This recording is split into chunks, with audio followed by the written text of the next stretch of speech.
What do you have sitting on your shelf that you don't really get anxious about getting close to the end for? You don't worry about the ability to buy another bottle. What do you have that's got another replacement tucked behind it? What is something that it doesn't matter when you go to your shelf, there's a good chance that you're going to have a bottle of it there? That's what we're talking about tonight. The type of bottles that make up your Permashelf. I'll see you in a second.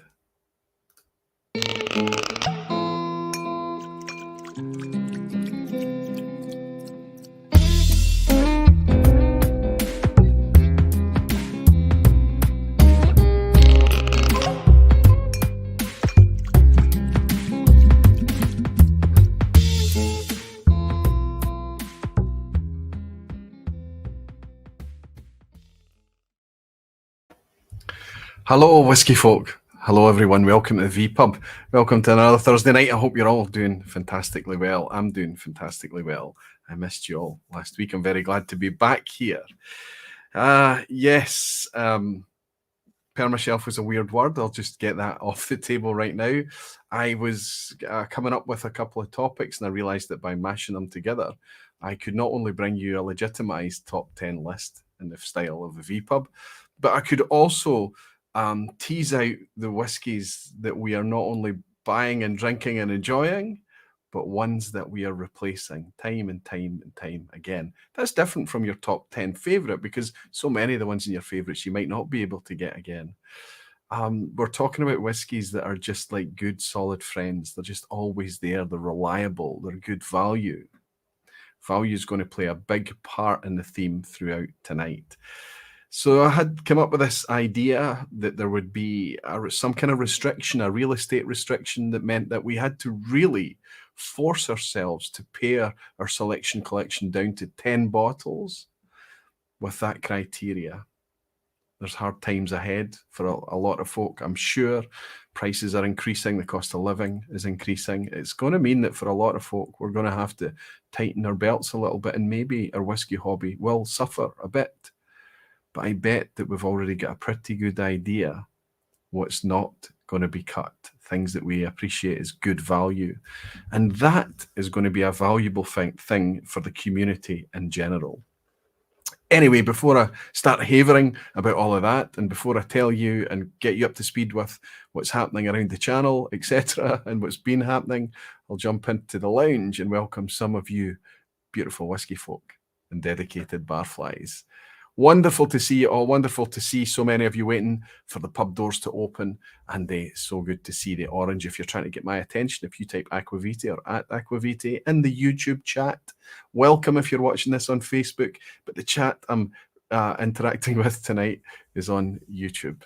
You type Aquavite and it should jump orange for me. Whiskey with Molly is here. Ben, so good to see you, my friend. Thank you so much for this week. Looking forward to seeing you next week. He's saying good evening, Roy, and the rest of you beautiful barflies. Absolutely, Ben. Welcome in, my friend. Graham Fraser is here. Good to see you, Graham. Whiskey Weekend Dram. That's Harold. Good to see you, my friend. I hope you're doing well. He's saying good evening. Penny in a Slot is saying evening from Cumbernauld. You're in Cumbernauld, Penny in a Slot? That's ridiculous.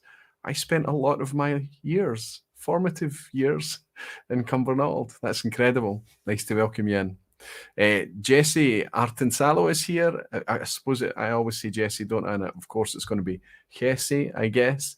He's saying, good evening, barflies and Aquavite. Good to see you. Welcome in, my friend. Danny Hevinton is here. Of course you are, Danny. Wonderful to see you. Evening, Roy. Just home from the sea in the nick of time. Fantastic. Just home from sea in the nick of time.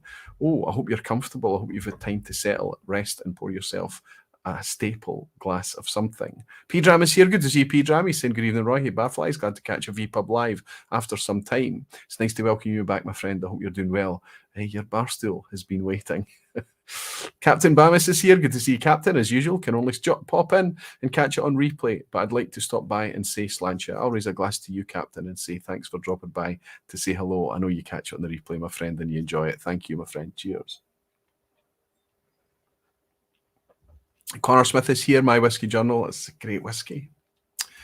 He's saying, evening, Roy. Hope the Islay trip went well. Photos looked brilliant. It was a fabulous, fabulous trip. Might get a chance to touch on that a wee bit later. Gerben Blocker is here saying, nice to be back. Hope you did an Islay video. No, I was absolutely off hire in terms of all video content and things like that. I just wanted to focus on a very, very tight schedule, a really quite tight itinerary over a couple of days. I didn't take any tech or camera equipment at all. I took my phone and I just relaxed. It was all the better for it. The Water of Life is here. That's probably our man Greg. I hope you're doing well, buddy. Good to see you in. That's The Water of Life, a whiskey film. Good to see you, buddy. Gordon Fraser is saying, evening, Aquaviti. Perma hoot here. That's for sure. Good to see you, Gordon. Nice to welcome you in. Well, lessons this year, yeah, we saw the rough time you were having with other celebrities. It was not a rough time, and I think the photos betrayed anything. I can't pass it off as work. We were working, but when work is that much fun, it's not really working, is it? But it was fantastic, and for so many reasons. Carlos San Diego is saying, welcome back, Carlos. Good to see you, my friend. Callum Craigie is saying, good evening, Aquaviti and all barflies. Good evening, Callum. Nice to welcome you, buddy. It's nice to have you in here. Carl Van Wallingham is here. Carl, so good to see you. The current state of my current whiskey budget reminds me of a permafrost. Listen, you're not alone there. And not only is the budget getting tighter, but what we can afford is becoming less. Things are creeping out of reach for a lot of people. There are going to be some Permashelf items that would have always been staples for me that are going to have to be cut for that reason. So we'll talk about that tonight. Gary Carew is saying a very good evening, Aquaviti and all. Prestige Liquids. Andrew is here saying good morning, Roy. Good morning, Andrew and Gary. Nice to have you both in. Andrew's actually in Australia, so it's wonderful to see him. Wishwheel Whiskey is saying, Aquaviti, for me, I have found Dunvegan Islay single malt. It's half the price of my favourite standard Lafroig. It's actually good value, I think. I haven't tried the Dunvegan. I think it's an Ian McLeod brand, isn't it? But I know a lot of people enjoy it and speak highly of it. Listen, there's a good chance it's going to be from maybe Lafroig, maybe Kalila, if it's an undisclosed Islay brand. Both of them are capable of putting out terrific whiskies, and Kalila is known for being just absolutely rock solid. So if you find it a good presentation and good value, jump right in. Peter is saying, evening, Roy. Scotland and specifically Islay is great. Good to meet several barflies. Yeah, that was terrific, Frank. It was terrific to see you again, my friend. I hope you really had a great, great time. It was just wonderful to see you smiling in so many photos. For a man, I think you once admitted that he didn't really enjoy having his photo taken. You seem to be very happy. And a lot of them. Sandy McDonald's here, good to see you. I have to ask, were the two bearded hunks you were photographed with on Islay, as I saw them at every distillery and drew a bit of attention. I wonder if you're talking about the guys that were kilted. They were Germans. One of them was from Frankfurt. Fantastic guys, Fabian and... Oh my goodness. Fabian, how can I not remember your friend? That'll come to me. It will come to me. Nikolai. Sorry, Fabian and Nikolai. So you can find them El Musicante on Instagram and the Islay Man, the _Islay_ man. That's Fabian. And I think that's who you're talking about, Fabian and Nikolai. Josh Pence is a member for 14 months. He's celebrating. He's saying 13 months and counting. Love this channel, Josh. I love that you're here and I love that you're enjoying it. Thank you, my friend. And JG is saying whiskey. Cheers. Lots of emoji there as well. Thank you so much. Josh is celebrating being a barfly. If you're a barfly, you're one of the team that avoids any ads ever being on a vPub. It's not monetized. You don't see ads on the vPub, so you can cut it up into pieces, listen to it podcast style without ads. And that's thanks to the barflies. Because of their support, it means I never need to monetize the vPub. I'm already doing much better out of that than I could have been even on super busy vPubs with monetization. And there's Rolf Ebhead also celebrating 28 months membership with a pink barfly. Time flies in excellent company. I'm into that, my friend. Looking forward to seeing you on the west coast of Scotland very soon. Cheers, Rolfie. First thing, right at the top, or close to the top, let's say, I have to say a huge thank you to Shayla over at Whisky Central. She put together a fantastic team last week and gave all the barflies safe haven, someplace to go when there wasn't a vPub on. She had Ben, Whiskey Geek, involved. She had Leanne from Scotch on the Bayou. She had Jason Calori from Mash and Drum. She had Irish Whiskey Geek Stacey involved as well. I think I've covered everybody. I hope I've not forgotten anyone. I started to watch it just today. I've watched the first chunk, but I couldn't help myself. I heard there was a Menno quiz at the end. Menno had sent forward a quiz. So I took the Menno quiz. I've still to watch the middle section of that vPub from last week. And I managed to get a 10 out of 10 on a Menno quiz. First time ever. But it doesn't count because it wasn't live. I didn't watch the live chat. I wasn't going off the chat. I just did it on my own, and I was really quite pleased. However, I still have to achieve that gong, that award of being able to respond to a Menno quiz live. It maybe will happen one day. I felt that quiz was quite soft by Menno standards. I think he was being kind for Sheila. Sugar Kitty saying as if there's anything barflies need Aquavitae, it's a safe haven. That's all we need, really. This little spot, this little downtime, this little pocket of whiskey focus. So yes, I want to raise a wee glass and say thanks to Sheila at Whiskey Central for looking after y'all. Cheers. Beautiful job, everyone. Obviously, I'm going to try and see if Sheila's interested in doing anything over summer. Things are starting to get a little patchy with the vPub from here on into summer. It's the summertime. There's a lull, right? We're drinking a bit less whiskey, perhaps. Maybe not for Andrew down in Australia. It's they're coming into their kind of whiskey season, I suppose. But for us in the Northern Hemisphere, there is a lull. We drink a bit less whiskey. We spend a bit less time indoors with whiskey, I think. And we certainly see things quieting down a wee bit. And from the start of this project, I've always taken a summer break. There are only 4 vPubs left before the summer break, and that is if I manage to bring you one from Islay. The bad news is, unfortunately, I can't bring a vPub next week. I was trying everything I could to try and figure out a way to kind of squirrel it in to make it work. But I will be driving. I will be literally en route to Campbeltown a week from tonight on Thursday night. It will be channel focused, it will be work focused, it'll be dram face focused, but it'll be work, not work. I'm sure you understand that. But I'm picking people up in Glasgow and we're driving down on Thursday night. There's just no other way about it. If somebody steps forward to do something else, then that's absolutely fine. I'd be happy to support a pop-up format or something like that at the same time. And I would let everybody know about it. Unfortunately, I think that it's just probably a wee bit too short notice. And I know that Sheila is busy next week. However, after that, we are on Islay. And I'm going to do my very best to try and find strong enough data connection somewhere to do a live stream from Islay. I can't make any promises until I'm on the ground there, but whenever I do find a data connection, I'll try and connect with you in whatever way I can. Then when I come back from Islay, so that's going to be that Thursday will be the 23rd. Then when I come back from Islay on the 30th, there'll be a vPub, of course, on the 30th. And then there'll be 2 more in July before the summer break. I plan to finish up on the 14th of July as things stand right now.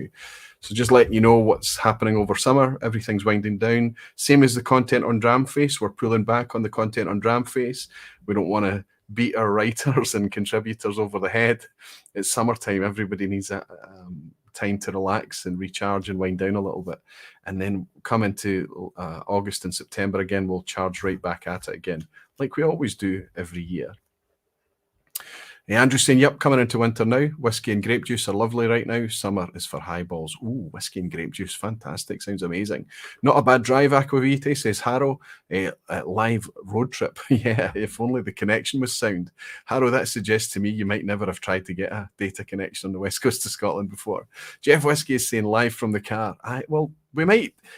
It might be fun to do something like that if we've got a connection, just to do an ad hoc live that doesn't stay permanently on the channel or something, just to connect with you. David Evans is saying guest Laga 16 has moved off a lot of people's Permashelves. David, I think that's a great one to talk about.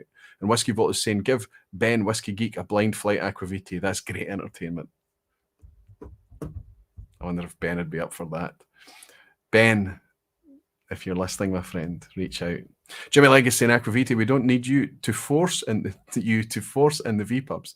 Just make it more fun when you come back. Thank you, buddy. That means a hell of a lot, buddy. Thank you so much. And he said I meant wine. Aye, okay. So you're having a wee sip of fizzy wine.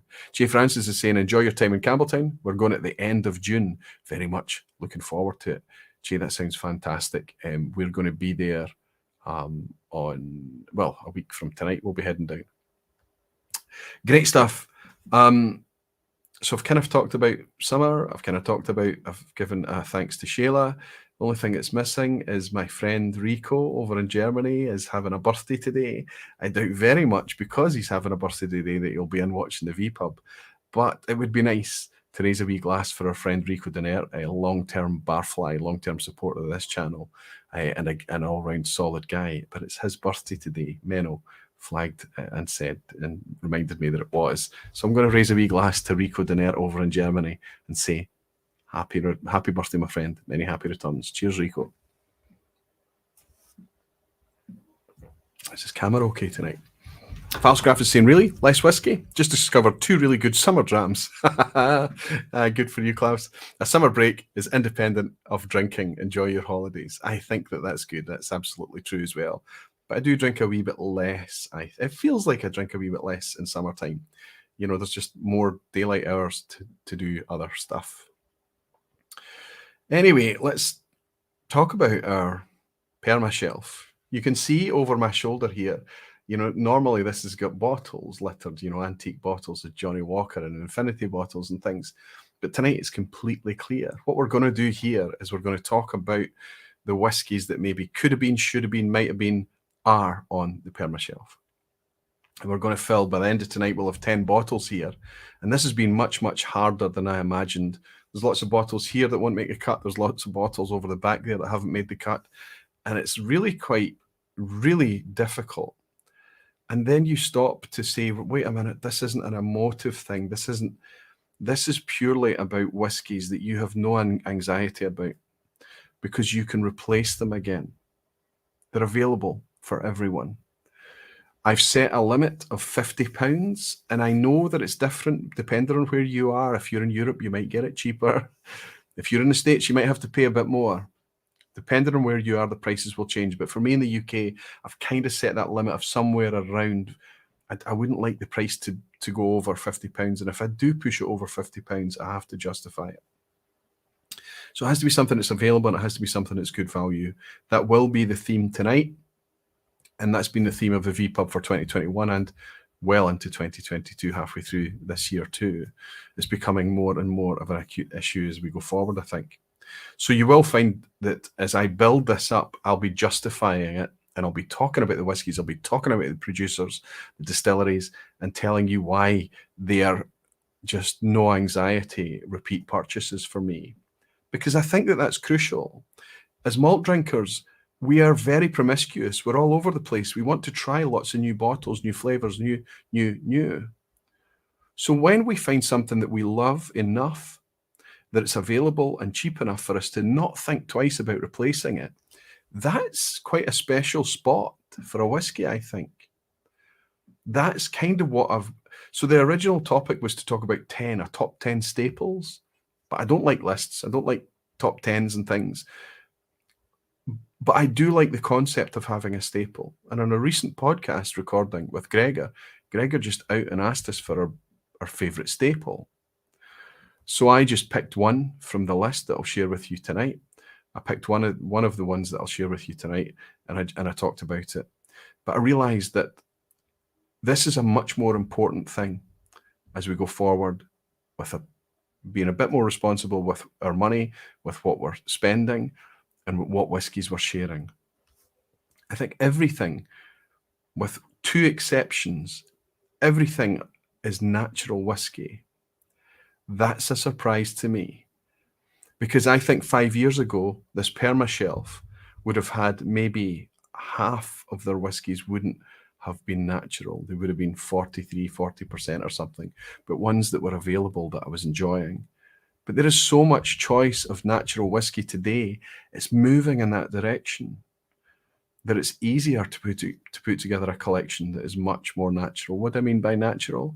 I'm talking about something that hasn't been chill filtered. That probably means the ABV is going to be at a minimum of 46%. So it's stable and doesn't require chill filtration to be stable. That is, don't cloud on a shelf. The flocculation that you see, the clouding and things that you get and lighter or lesser ABV whiskies, they have to be chill filtered to stop that happening. And I also mean it's had no artificial colouring added E150A. I think it's okay. I was thinking that I might have had a wee bit E150A tonight after my boat trip a couple of weeks ago or a week ago, where I ended up out on the water with no hat. I'd forgotten my hat, no sun cream, forgotten. Thinking it's going to be cold and blowy and windy out there, and it was just a gorgeous day, and it was very calm, very still, and I felt the sun, and I was like, okay, I'm going to light up here, and I did. And then the midges get to you too, but I'm looking okay. Hopefully I'm looking okay. Paul Taberner is in. Oh, I know the answer to this one. Kilkerran 12. Ooh. I like the way you think, Paul, but I think you will be surprised. Dave Cummins is saying, can't say the Glengoyne 21 will be on the list because of the price, but the cask strength and 10-year-old would be. That's what Dave is saying. So he's talking directly. Glengoyne 21 has got a very close or a very dear place in Dave's heart. It was the first malt whiskey he ever sipped. Indeed, it was the first alcohol that Dave ever sipped, and he did it live on video. I'll look at that Whiskey Tribe video. But he's talking there about he's being pragmatic because he realizes that the price is going to make that difficult. And I imagine that Dave has probably squirreled some away at a lower price and he's not very anxious about it. But he's being pragmatic and he's saying, okay, I've still got the others available. I've got the cask strength and I've got others in the range that's a bit more affordable. Ebed is saying, I can't believe how well priced the Clynelish 14 still is. I want to buy a case, but I want the good ones. I don't need to host this vPub. You guys can do it. You've already got it nailed. You know what I'm going to talk about tonight. Fastgraph is saying, he's just hit us with a list. Let's go through this. PC10, Classic Laddie, Any Tomatin, Ardbeg Anno, Timorous Beastie, Glenfarclas 105, Redbreast 15, Scarabus, Any Arran, keep reappearing on my shelf repeatedly. Okay. Fantastic, Falsgraph. I think you've hit quite a few sweet spots, but you've put a couple of interesting ones in there. The Timorous Beastie is a good call, that blended malt. But can you buy the same Timorous Beastie time and time and time again? Because of the nature of that product, it does change a bit. They actively change the marketing, labeling, bottling, the title, everything. I think it's always a good, solid bet. Scallywag is the Speysider, Timorous Beastie is the Highlander, Rock Island is the Islander version. They've got Big Pete from Islay, they've got Galdrins from Campbeltown, and they've got the Epicurean from the Lowlands. Fantastic range from Douglas Lang. Alistair Gray saying Kilkerran 12 is no longer freely available, sadly.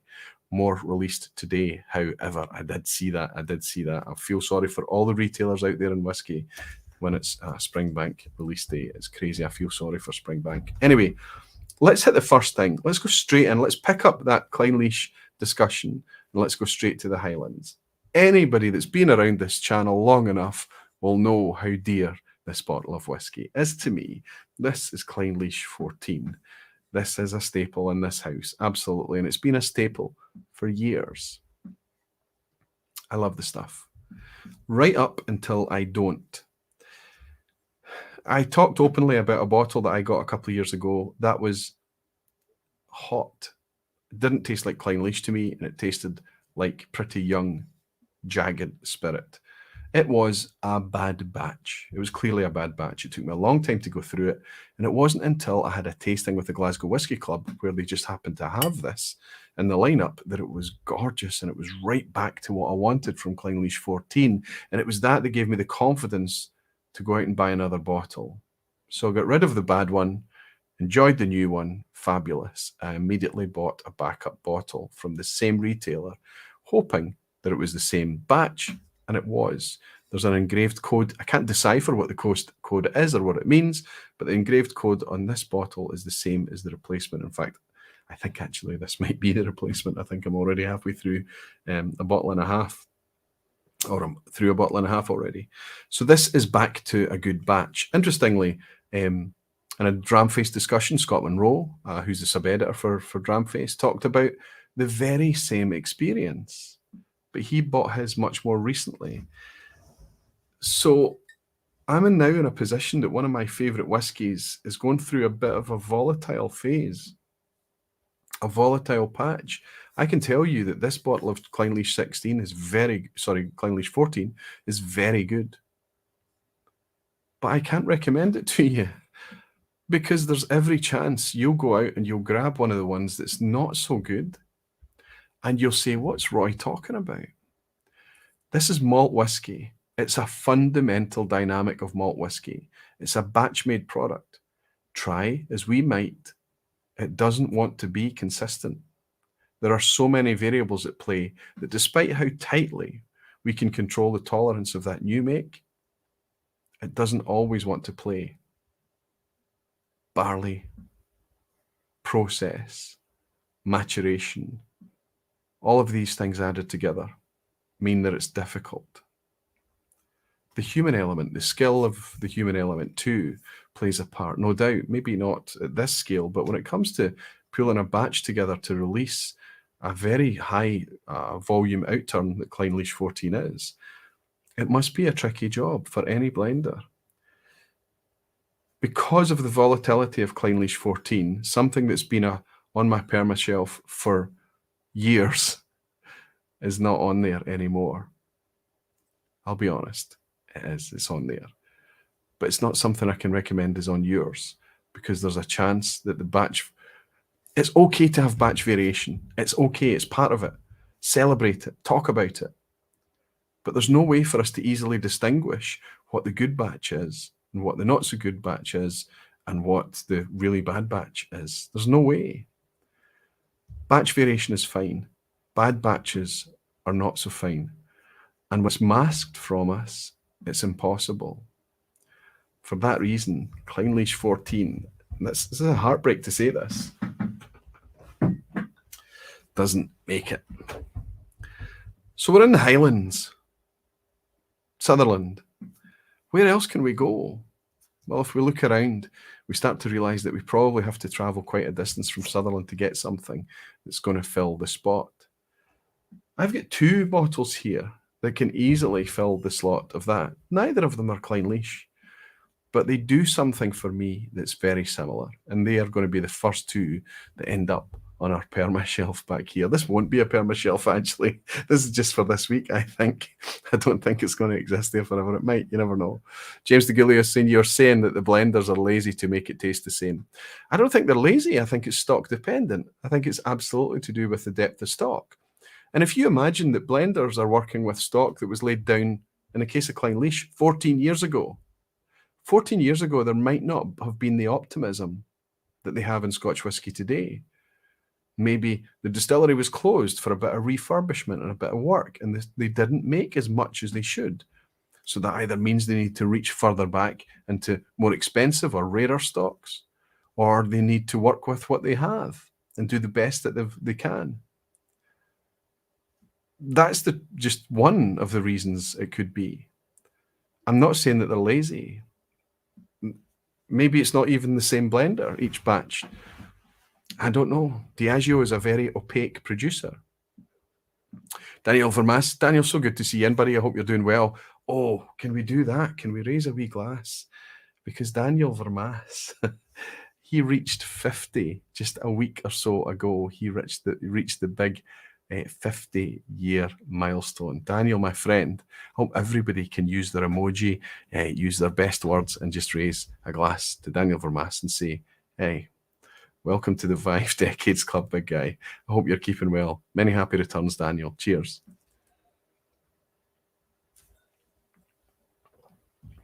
Great to welcome you in a vPub, buddy. Harrow is, he's saying, bringing out a hot hatch is a crime. Aye, it was hot. The Clynelish was hot. Whisky Weekend Dram says, make a list of good and bad batches. James DeJulio has bought me a wee dram as well, saying cover the gas to Islay. Listen, buddy, I don't know what the gas prices are like where you are right now. But yes, it's been frightening here. I filled the tank the other day without looking. I was daydreaming and I just filled the tank. The pump clicked and I hung the pump back up and I looked at the display, and I am sure my jaw just dropped. It was incredible. No Answers Whiskey, Venice here. Good to see you, but I don't really have a Permashelf. Very rarely do I buy a bottle twice, mainly for new content, but I just love to explore. That's one of the points I talked about, Vin, exactly, about the promiscuity. It's not typical, but we do it. Michael Henry is here. Good to see you, Michael. Nice to welcome you in. He's saying, evening, Roy. Stock planning is only as accurate as sales forecasts. They are close for the first year and start to drift up to 10 years ahead. After that, question mark, question mark, question mark. That's exactly what I'm talking about. So a blender can only do, Michael Henry is a blender for Loch Lomond Group, I'm sure you know. A blender can only do the best he can with the stocks that he has available to him. And that sometimes means that, I mean, everything in that Clynelish 14 is a minimum of 14 years old.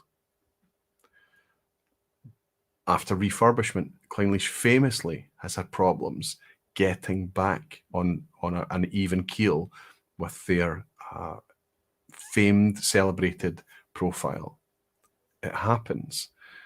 And Jimmy Ledaig is saying, you may have missed a super chat from the Whisky Novice. Oh no, I wouldn't like to have missed a super chat from Jimmy Ledaig. Thank you so much. If I zoom back, Whisky Novice, my pal Jim, from Northern Ireland, he's saying, howdy Roy, howdy everyone, haven't been around for a while, been seriously busy. Great to see all you barflies. Cheers. Jim, I feel terrible with anxiety about how busy I've been and the things that's dropping through the cracks right now, buddy. It's probably the same for you. I think it's the same for a lot of folk. Don't worry about it, my friend. Me, the vPub, and everything about this community is here when it fits our mood and our moment, buddy. I hope it's the same for you. Cheers, buddy. Thanks for your dram, and thanks, Jimmy Ledaig. And thanks for the contribution to the gas tank, James, as well. Thank you, buddy. Superb. Ian Bose is saying, only discovered Clynelish a couple of years ago on the third bottle now. Not had a bad one yet, but now I'm nervous. Listen, you buy one and it's not so good, pause. Wait a while, buy from the next batch, it should be fine. If you love your Clynelish, it's going to be okay. However, it's not just me. There are a few people that's talking about there being a few oddball. Batch variation is fine, but when it doesn't meet expectation, when it's not even close to being what we've become used to from Clynelish, that becomes a bit more difficult. Lucas is saying, if there's not a Deanston 12 on your Permashelf, I will pour mine down the drain. Of course I won't. I mean, it's Deanston 12. And Unicycle Master, that looks like a new name. It's saying, at least in the US, Diageo recently started putting the nutrition facts on their bottles. Maybe the good Clynelish are gone, but at least they're only 112 calories. Yeah, put the important stuff on, right? Tell us how many calories are in a glass, but don't tell us if there's colorant in there. Don't tell us how you've treated the spirit. No, don't be transparent, but yeah. Unicycle Master, that looks like a new name. Welcome in. It's nice to have you. Let's go back up to the comment there from Lucas. Yes, the whiskey that I've poured and that's in my glass right now is the one that's going to replace and sit quite happily the Clynelish 14. It's Deanston 12. I've been a fanboy for a long time. There is batch variation in Deanston 12. Absolutely. Have I had a bad one yet? Absolutely not. Is it great value? Yes. This is £40 or less. Is it available? Yes. All the time, everywhere. It's the first one to go on the Permashelf. I've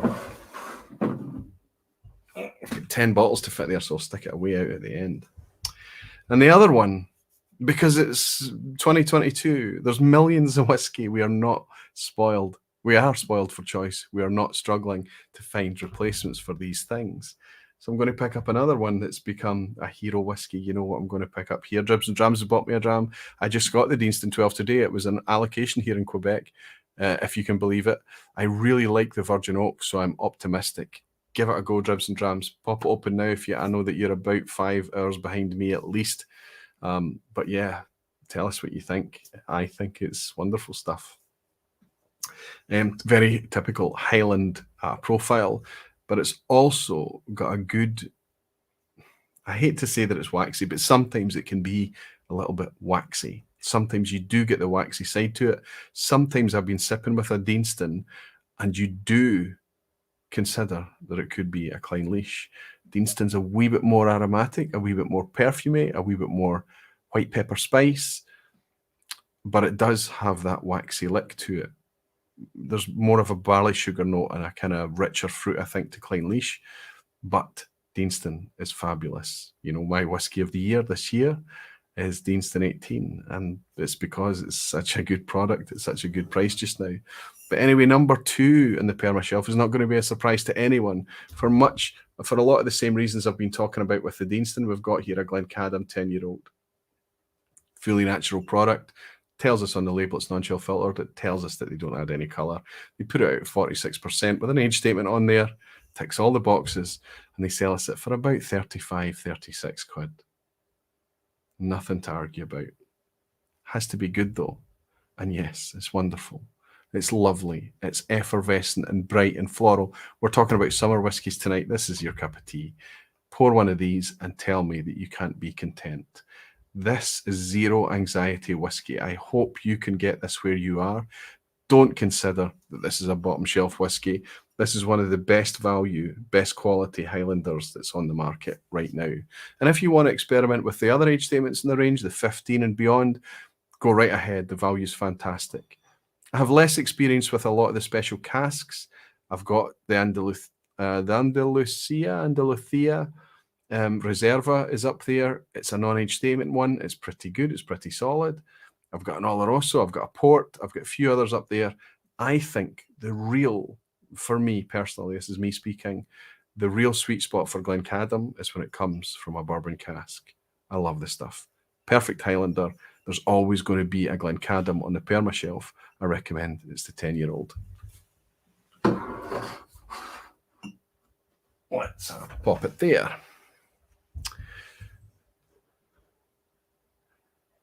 First Phil Whiskey is in. Good to see you, Phil. I hope you're doing very well. Altmore 12 and Glencadam 10 are my favourite spirit-forward bourbon casks. Good value whiskies at the moment. 2 fantastic. I recently recommended the Altmore 12 for somebody who was going duty-free. It's really tough to find a good whiskey going through duty-free right now. What are we doing? Global Travel Retail is a place for us to showcase the best in Scotch whiskey. Why are we putting out nonsense? Why are we stripping it? Oh, people can only drink 40% whiskey. It's so hot. Stop this. Where some of the most cynical whiskies that's being released right now is going through travel retail. I had a look at it recently and I was mortified at some of the stuff that's going through there. I don't think it's representative. Altmore is a good one. There's a 12-year-old Altmore out there, Foggy Moss, fully natural, 46% ABV, age statement on there. I think it's a great call. I think it's a good one. Altmore 12 and Glencadam 10 are my favourite spirit-forward bourbon cask, good value whiskies at the moment, and I would agree with that. I considered Altmore 12 for this list, Phil, and it's a great call. Jimmy Legg is saying, speaking of batch variation, never seen a bit in that Glencadam 10. You are a lover of Glencadam 10. Would you have said that a couple of years ago, Jimmy? That's interesting, because you're looking for dense, powerful, bold, sometimes quite dirty spirits. I know you love Ben Nevis and Campbeltown and things like that. So to see you celebrating Glencadam speaks volumes. I'm glad you're enjoying it, and I'm glad that you've seen not much batch variation. Graham Young is saying, cheers, my friend. Permashelf here needs a Wild Turkey 101, a Deanston 12, a Glengoyne, a Kilkerran 12, an Arran Bothy, a Glencadam 10, Ardbeg 10, and Lefroy quarter cask. What a great shout. What a great list as well. Interestingly, I'll say this at the outset, if anybody's waiting for a world whiskey, everything is Scotch. Everything is Scotch here. I want to be inclusive. I want to be promiscuous. I want to try everything, but I also want to be honest with myself and with you. I looked everywhere else, and the ones that from an enjoyment perspective could come in and trouble this Permashelf, they're not available. I can't easily buy repeats, and they're too expensive. And the ones that are available, and they are, like, for example, the Cotswolds from England would have been a fantastic shout. But I look at everything I'm going to share with you tonight, and I think, can the Cotswolds go toe-to-toe with this? And the answer is yes, but would it win? Often, yes, for you guys. But for me, just not. It would just drop off. The same for Green Spots from Ireland. Powers John's Lane. This is a fantastic shout, a fantastic whiskey, probably the best value in single pot still Irish right now. But none of them made it. None of them made it. I feel bad, but not really. P-Dram is saying, just had a Craigellachie 13 in a glass, could probably end up in my Permashelf. Ooh, stick around, P-Dram. Jeff Whiskey saying, Cotswold's signature, surely breaking my heart. I know, Jeff, I know. I did think about it. I did give it lots and lots of thought. But let's see when this Permashelf is filled up. All under £50, sorry. All with one or two wee dips. All natural. Cotswolds is all natural too. And then tell me where you think, what would you substitute and put the Cotswolds in? We're both fans of the Cotswolds, Jeff, absolutely. Jimmy Legacy saying is, if everything wasn't from Scotland, I would have called shenanigans immediately. Okay, Jimmy, you might have thought that I was being forcefully inclusive. And I think that's where I had to stop. I had to say, look, it's me, it's Aquavita, it's just me. You guys, like Graham Young there has just mentioned the Wild Turkey 101, you guys are going to be sharing your own lists in the comments underneath, live here tonight, and I've got Patreon lists here that I want to share with you. All of these lists are wonderful mining for the community. They can get inspiration. They can go in directions that they haven't tried yet by everybody talking about this. T. Alexander Lystad is saying, I tried to guess Aquavita's top 10. I'm 1.5 out of 2 so far. Guess Glencadam 15. All Scotch though, so I'm crossing my fingers. I think I've got your list. I think I've got it here. I wonder what the T stands for. Let's just call you Alex, Alexander. Oh, there's so many Patreon comments, so many cool, superb lists. Aaron McFault, what a list you gave me. Jimmy Ledaig, you practically live in my head now, don't you? Just trying to see, there you are there. You said Arran Sherry Cask, Deanston 12, Hazelburn 10, Kilkerran 12, Springbank 12, Cask Strength, Bunnahabhain 20, Palo Cortado. Now that must be your list. Okay, let's see. Can I guess Roy's? Here you go. Clynelish 14, Lagavulin 16, Deanston 12, Kilkerran 12, Glencadam 15, Arran 10, Ardbeg 10, Bunnahabhain 12, Glendronach 15, and Colilla 12. Stay tuned. See how close you got there, buddy. Well done for trying to guess. Contour Bushcraft. Contour Bushcraft, that's a name I've been trying to remember because I do know your name and I worked it out. So many bottles added to the buy list every Thursday night. Thanks, Roy, for being such a welcoming person and channel. Listen, that's a fantastic thing to bring up. There should be no FOMO from what I'm sharing with you tonight. If you're looking to buy something, fine, go ahead and you can pick one of the ones that we're talking about tonight. But all of the whiskies I'm sharing with you are available all the time, everywhere, more or less. So don't panic. Don't be running out. Don't be thinking that. Don't just buy. If you're in the market to buy something, I can help. But I don't intend to make you spend where you weren't going to spend. I think we all have to be a wee bit responsible. My pal from Germany, Whiskey Jason, is celebrating being a member for 28 months with a pink barfly. Thanks, Roy, for so many great streams. Jason, you too, buddy. Thank you for everything you do for the community as well, my friend. Whiskey Jason over in Germany, Whiskey Jason in German, and Whiskey Jason in English. Hard-working guy. Cheers, buddy. Deanston 12. Fresh, bright, vibrant, wonderful. So let's get on to the Campbeltown thing. It's been brought up there. Let's move into Campbeltown for a bit and let's talk about it. It's a difficult thing to talk about. You've already mentioned it, Kilkerran 12. You're expecting me to say Kilkerran 12. Is this a staple on my shelf? Absolutely. For now, I've got this much left in the old skinny bottle, Kilkerran 12. This is the more recent bottling. It comes in this dumpy bottle now. I'm nervous about it because it's tough to get. There's some being released just today. I wasn't in any queues. I'm not going to go out and get in any queues. If some comes my way, probably would I replace or get myself a backup? Maybe. But if I don't hoard it, if I don't buy it and put it in my shelf, it gives somebody who's not tried it before a chance to get a bottle. I don't want to be greedy. I've got plenty of whiskey. Why would I buy up the Kilkerran 12? Because I'm precious about it, because I've got so much whiskey that it's going to take me time to get through this. I can wait till the next release or the release after that. Don't hoard if you don't have to. Think about it. Think about the more people that get to try these whiskies. And if we are buying them because of fear of running out rather than fear of missing out, I think that let's leave it. It's whiskey, and there's millions of whiskey. The more we can take the pressure off retail, the more that we can take pressure off suppliers, producers, the more that we can take pressure off ourselves and offer something out to our fellow enthusiasts by just leaving it for them. I know you think, oh, I'm not leaving it for the flippers. I'm not leaving it for the flippers. The flippers, they're not buying Kilkerran 12. Nobody's making money on Kilkerran 12 auction. Not where I am. But yes, I'm going to leave it.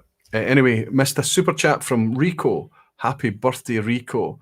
Glenmorangie, Quinto Ruban 14 is a soft spot I'll always have. That's from Mark, who's celebrating being a member for 21 months.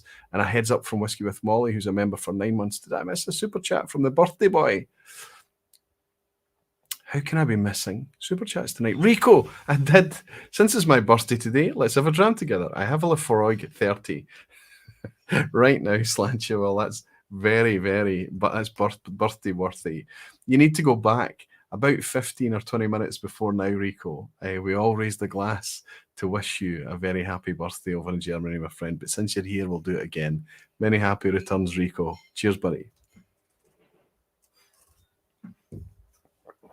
Terrific stuff. So Kilkerran 12 cannot make a Permashelf. By definition, it cannot be a permanent addition to the shelf. Would I have it there? Yes, absolutely. Am I glad to have this bottle? Yes, absolutely. Would I want you to have the bottle too? Yes, absolutely. If you can buy this, please go out and buy it. It doesn't make the Permashelf, though, because of the demand, because of the strain on the supply chain for this. People can't get a hold of it just now. Let's let it recover. Leave it for a while. Back off a wee bit.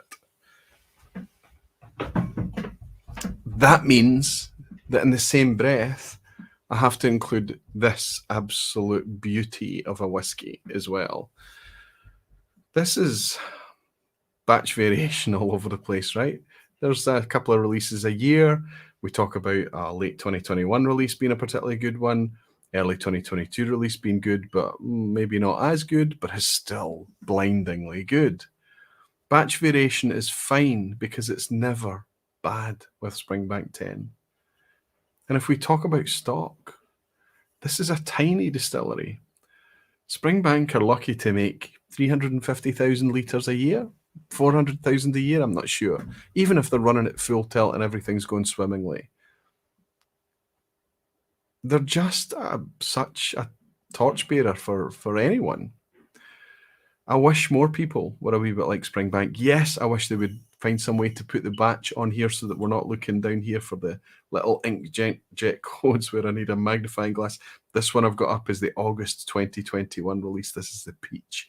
This is absolutely gorgeous. But it's just fantastic whiskey. Can you get it? If you can, just go right ahead and get it. But if you can't, then I'm just going to frustrate you by putting this on the Permashelf. I can't get it. So there's a very good chance that you can't either. It's wonderful whiskey. It deserves to be on everybody's shelf all the time, permanently. But it can't be because by definition, we can't rely on being able to buy it.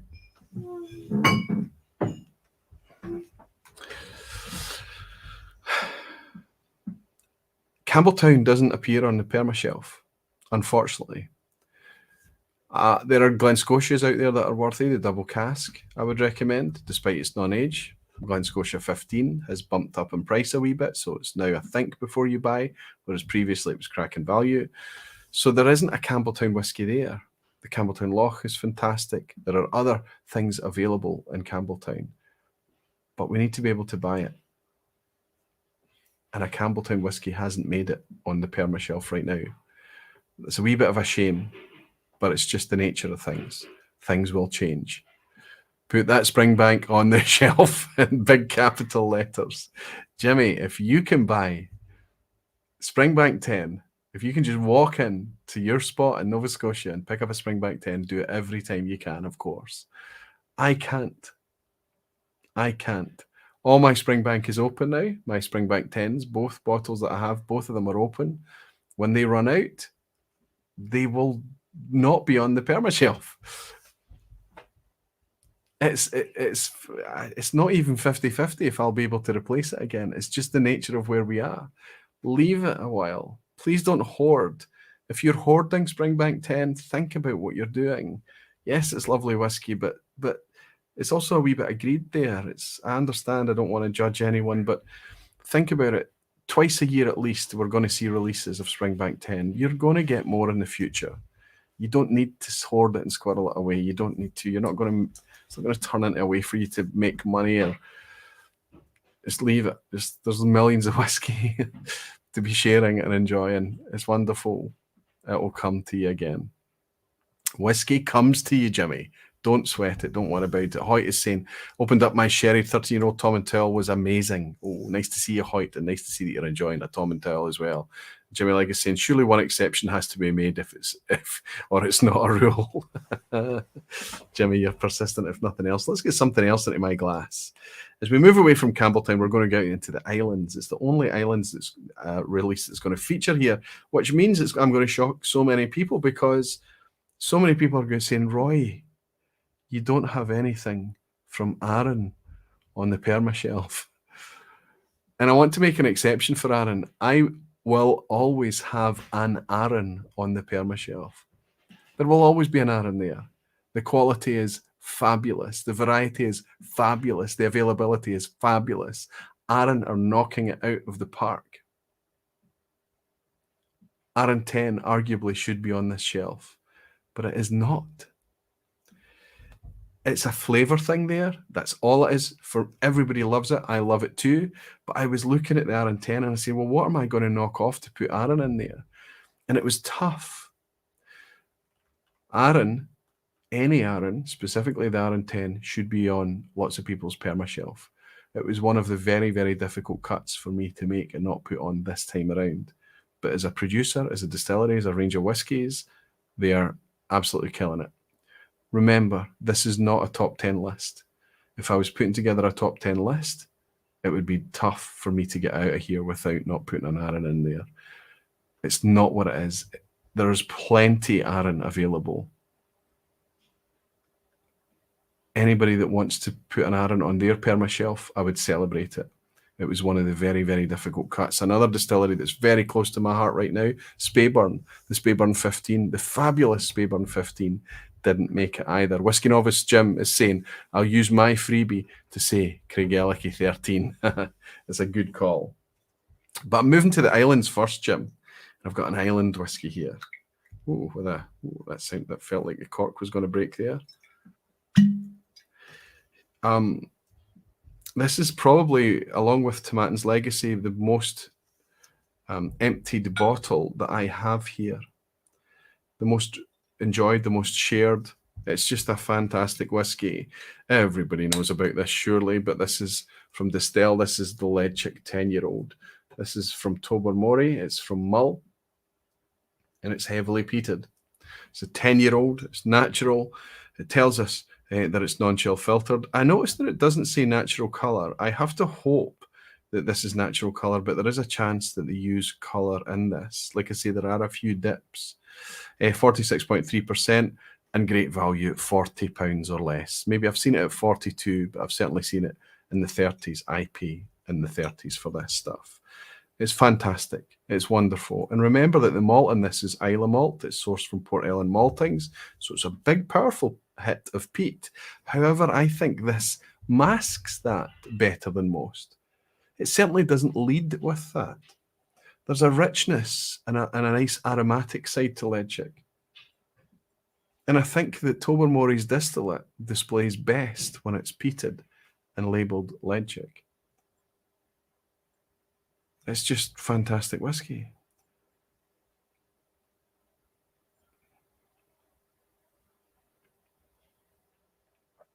It's rich, it's ripe, it's full, it's smoky. It's doing everything you want a peated whiskey to do.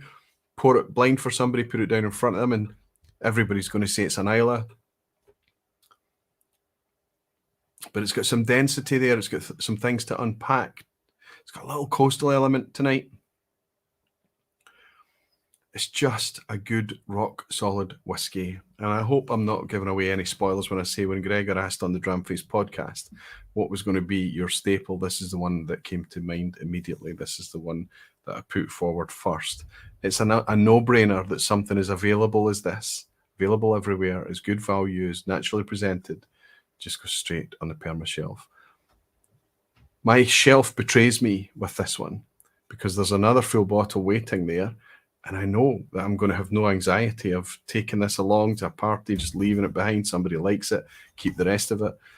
That's the type of whiskey that it is. Permashelf whiskey.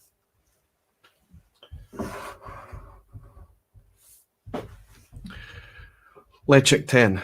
Easy. Jolly Rover saying Ledaig 10 is natural colour according to German retail sites. Perfect. Good information. Dribs and Drams is saying, why don't I put it in a bottle rather? Why do we need to go to German retail sites? But I appreciate you. Thank you, Jolly Rover. Dribs and Drams is saying Ledaig 10 is my smoky and ripe, but it's also got a bright freshness that I don't get from a lot of peated scotches. It's much more together. I think it's much more of an integrated prospect. I agree, Dribs and Drams. Whiskey, and obviously, and everything you're saying about Ledaig is 100%. Thank you, Jim, and I'm glad that you're enjoying it too. And McAllen Fine Rare is saying whiskey.de, there is no colour in any distill whiskey. Perfect. Distill. Put it in a label. Tell us. Be proud. Fly the flag. We'll fly it for you. Fantastic. Let's jump in and read out another couple of patron lists because I enjoyed reading these. It was fantastic. And it was interesting to see how many people were kind of on a very, very similar theme as me. Whiskey with Molly Ben said Bunnahabhain 12, Kalila 12, Glen Scotia Victoriana. So we know his taste, we know his palate there, and he runs into Benromac 15, he's still there. Then he freshens things up with a Glenallachie 12, Powers John's Lane, he's gone over to Ireland for one. Arran 10, Arran's in there. Ardbeg 8, oh, interesting one. Ardbeg 8, which is the, for discussion release, which I think was fabulous. Cotswolds, he's gone down to England as well for the Odyssey, agree, and Glencadam, Andalusia. Superb list, Ben, well done. And then I'm trying to find Ayr McFalt's because Ayers was good. Here's Blair Conrad, who's, you might know as Jimmy Ledaig. He's gone Springbank 10, simply the most whiskey per dollar available. Springbank 12 cast strength, such focused power and subtlety. Kilkerran 8 bourbon, best whiskey I can afford. Clynelish 14, kind of difficult to explain why. It just appeals to me, says Jimmy. Ardbeg 10, best standard age stated Islay. I love lemon smoke. Arran 14, I have several bottles and will try to make them last. Arran 14 is discontinued, so as much as I dearly love that whiskey, it's nowhere near my Permashelf. Please bring it back, Arran. If Arran 14 was still here, it would be in the Permashelf. Arran's got that gap. They need to fill that gap. Some cast strength Benromac, the 100 proof was great, Jimmy says, as was the cast strength batch 1. I hope they keep it up. He's also putting forward the Port Charlotte 10, reminds me of the Kilkerran 8, just not quite as complex. And Glencadam 10, so bright and charming, he says. Was so surprised by it the first time I tried it. And Ledaig 10, biggest peat blast I've had. That's what's in the glass right now, Jimmy. Fantastic. I am sure it was Ayr McFalt that put forward a really quite interesting pick that I didn't even think. And I looked at it and I thought, oh, that's a good call. Here it is. It was Ayr. But I can't put it forward and I'll justify it. He's saying in random order, Kilchoman, 100% Islay. Cavalan Solist, he's specifically in the Solist range, he's pulling out the Vino Barrique. Kilkerran heavily peated, any batch, he's loving his Kilkerran peat in progress. Kilkerran 8, ex-bourbon, absolutely on line with Scott Monroe and Jimmy Ledaig. Everybody raves about the sherry cask Kilkerrans, but we're missing a trick with the bourbon ones, right? Redbreast 12 cast strength, Springback 12 cast strength, Tormore 16, that's an interesting pick. Difficult to find at times, for us in the UK at least, Era. Glenturret 12, bit of a vanity purchase there for a 12-year-old. The price is up there. Is it worth it? Yes, I think it genuinely is. I've justified it many times, but it doesn't make the Permashelf because of that price point there. Fabulous whiskey though. Tomatin 18 also gets a shout. But his interesting one there that he's putting there is Inchgower. Inchgower. The only official bottling of Inchgour is the 14-year-old Flora and Fauna, which is what Ayers put forward. Found that to be very interesting. There's a couple of Flora and Faunas in there that are fantastic. But how much more fantastic would they be if they were natural and available to everyone? If North America could buy Flora and Fauna, we could talk about it so much more. I'm glad to have it. I would rather have it there than not there. But I feel like Diageo are just one beat away from having a whole range of wonderful geek whiskies without very much effort at all. Fantastic stuff. I'll come back to that list, I hope, a wee bit later. So Ledaig 10, absolutely in the Permashelf. How are we doing? We've only got 3 bottles up there.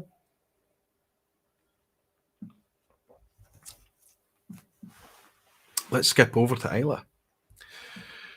Let's pick up on what you guys have been talking about. Let's talk about very specifically the problem that we've seen. And the drive of what I'm talking about tonight is value and availability. No doubt about it whatsoever. I have been beating the drum for Lagavulin 16 since I tasted Lagavulin 16.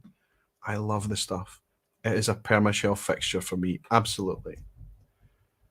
But let's talk about this. We actually gave it a break. We gave it a buy. It's 16-year-old malt whiskey from one of the most amazing distilleries that exists on the planet. It's Lagavulin, come on. 16-year-old malt Islay whiskey. And it used to be £50 and less. Nothing to talk about. So we didn't care that it was 43%. We didn't care that they abused it a wee bit with the chill filtration, taking out some of that texture and things. We didn't care that they added colour for consistency. But now it's £75 whiskey. Okay, you might tell me that it justifies that. You might tell me it's worth that. I'll tell you it's not, because it puts it in such stiff competition that I find it's an emotive purchase for me to pay £75 for Lagavulin 16. And I'm not going to do that. I'm not going to let whiskey lead me like that. I may buy another bottle of Lagavulin 16, but I will have to admit that it's an emotional purchase or find it on offer, discounted. Diageo were making money at £50. £55, fine, no problem. But when we're up at £75, I'm not just saying, I'm not making comment on how much they can profitably or make profit on this. I'm not talking about their business. I'm speaking about us from a consumer, from an enthusiast perspective. I'm speaking about what you can buy for £75, what this is in competition with. And this is not good enough for 75 quid. It's not. It's 50 quid. It's mine. It's always going to be there. £75, thank you for your time. Lagavulin doesn't make, despite your predictions, and I understand why you've predicted that, Lagavulin doesn't make the Permashelf. So where do we go for a backup? I'm missing some super chats here, aren't I? I think it was Gregor there. Rico has just joined the Barflies. Rico, thank you so much, buddy. If you're on a desktop, you can join the Barflies just by clicking the join button underneath the video. Gregor Dykeman bought me a dram. He's not saying anything, Gregor. You're not taking the opportunity of saying it. And let me just raise a glass and say thanks for your dram, Gregor. I hope you're doing well. Cheers, buddy. Carl Van Wallingham is saying our Big Ten is an uncontested staple on my Permashelf! Exclamation mark. Wow. Well, I'm looking at something to replace my Lagavulin 16 now. I can't say, value, natural. I can't talk about all these things. Where else do I go? Interestingly, I can go to the same distillery. I've got a Lagavulin 8-year-old, and I love this stuff. Arguably, this is much more natural, much more representative of what Lagavulin actually make at 48% ABV as well. I don't care that it's a single-digit age statement. I don't mind it at all. This is lovely whiskey. But it's £55. This was similarly priced to the 16-year-old for years. But, I mean, we're happy, and I talk about we will pay a wee bit more for natural presentation, higher ABV. We hope that it's unchill filtered, and we hope that they don't add colour to it. This is a contender. However,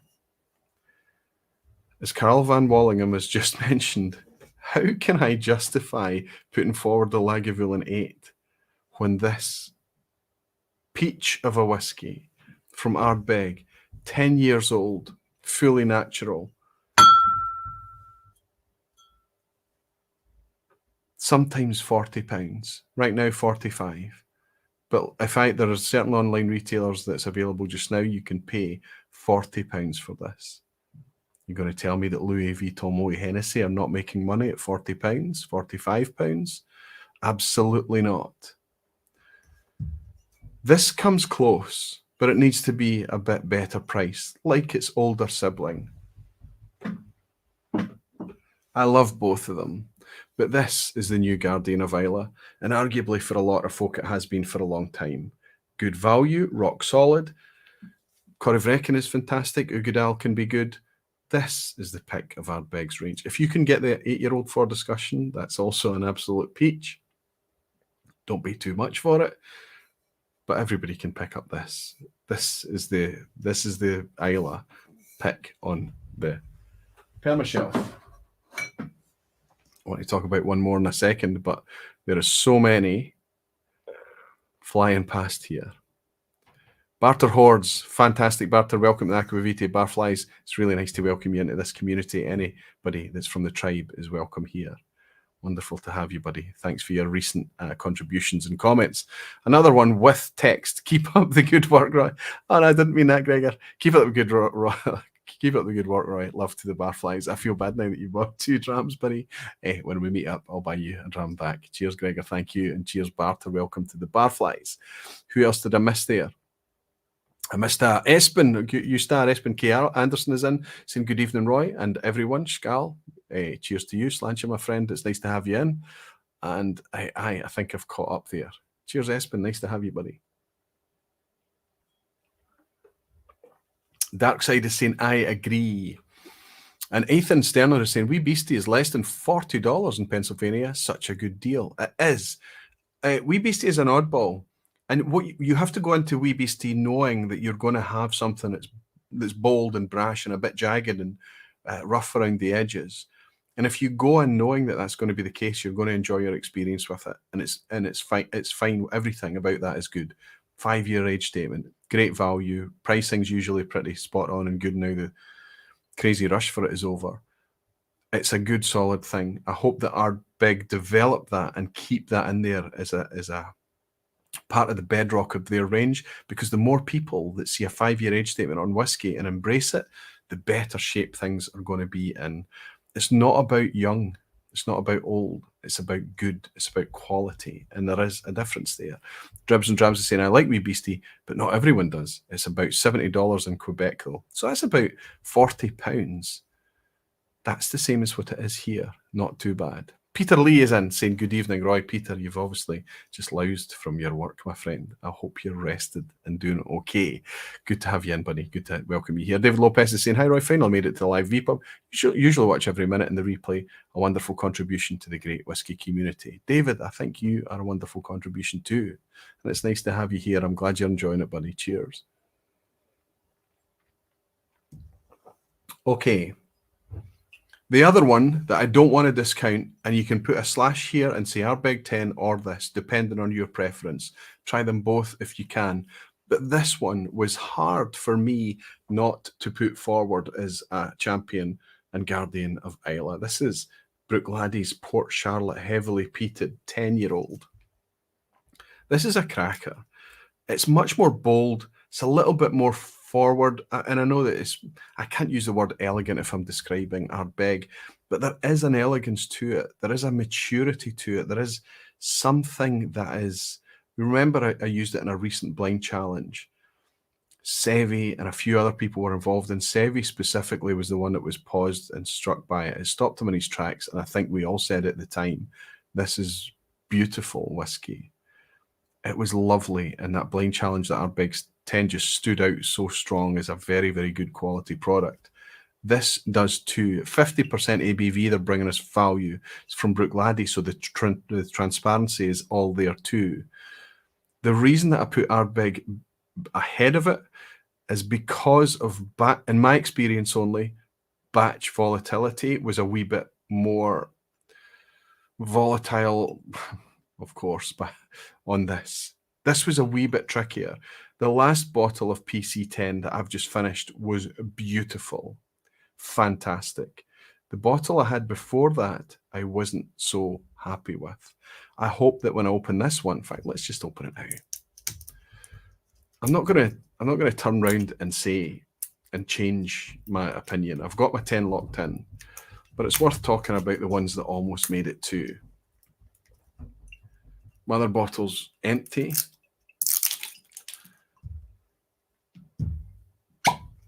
Now, of course, this is first impressions. It's a neck pour. Doesn't make a noise because of the shape of the bottle. But the last PC10 I had, I loved. Nice citrus. I should be leaving this for a wee while. Ooh.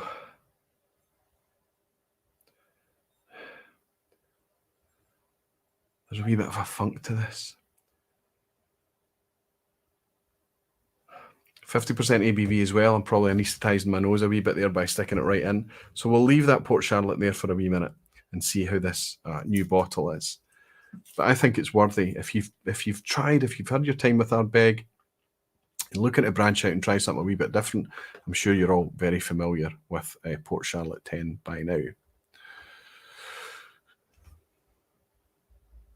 Ian Bose is saying, I agree with all you say about Ardbeg 10, but the staple Islay on my shelf seems to be the Cleela 12. I never get tired of it and always replace it. Don't ignore some of the other similarly aged products that are from Cleela, but don't tell you they're from Cleela. You look at Scarabus, look at Port Askaig, look at these kind of things, because they're bringing you the exact same product. Okay, it's not vatted exactly the same way, of course not. Likely to be a much smaller batch, but it's naturally presented, so you're getting a bit more mouthfeel. Cleela 12 is a 43%. It has been filtered and it has lost some of its lipids and fats and oils, so it does mean that it may have affected the mouthfeel a wee bit, but I agree with you, Ian.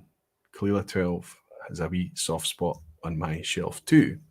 Gordon Fraser saying Whiskey Vault, that was my first introduction to peated whiskey, and so I have a special place for it in my whiskey soul. I wonder what Whiskey Vault was talking about. Guardian of Islay is PC10. Aye, he is talking about PC10. Terrific stuff. Calvin Wallingham was saying Port Charlotte 10 is an awesome alternative for the Ardbeg 10. The unpeated gem from Islay on my Permashelf is Bunnahabhain 12 year. Bunnahabhain 12 doesn't appear. I have to try hard at times to try and imagine when I'm recommending whiskey.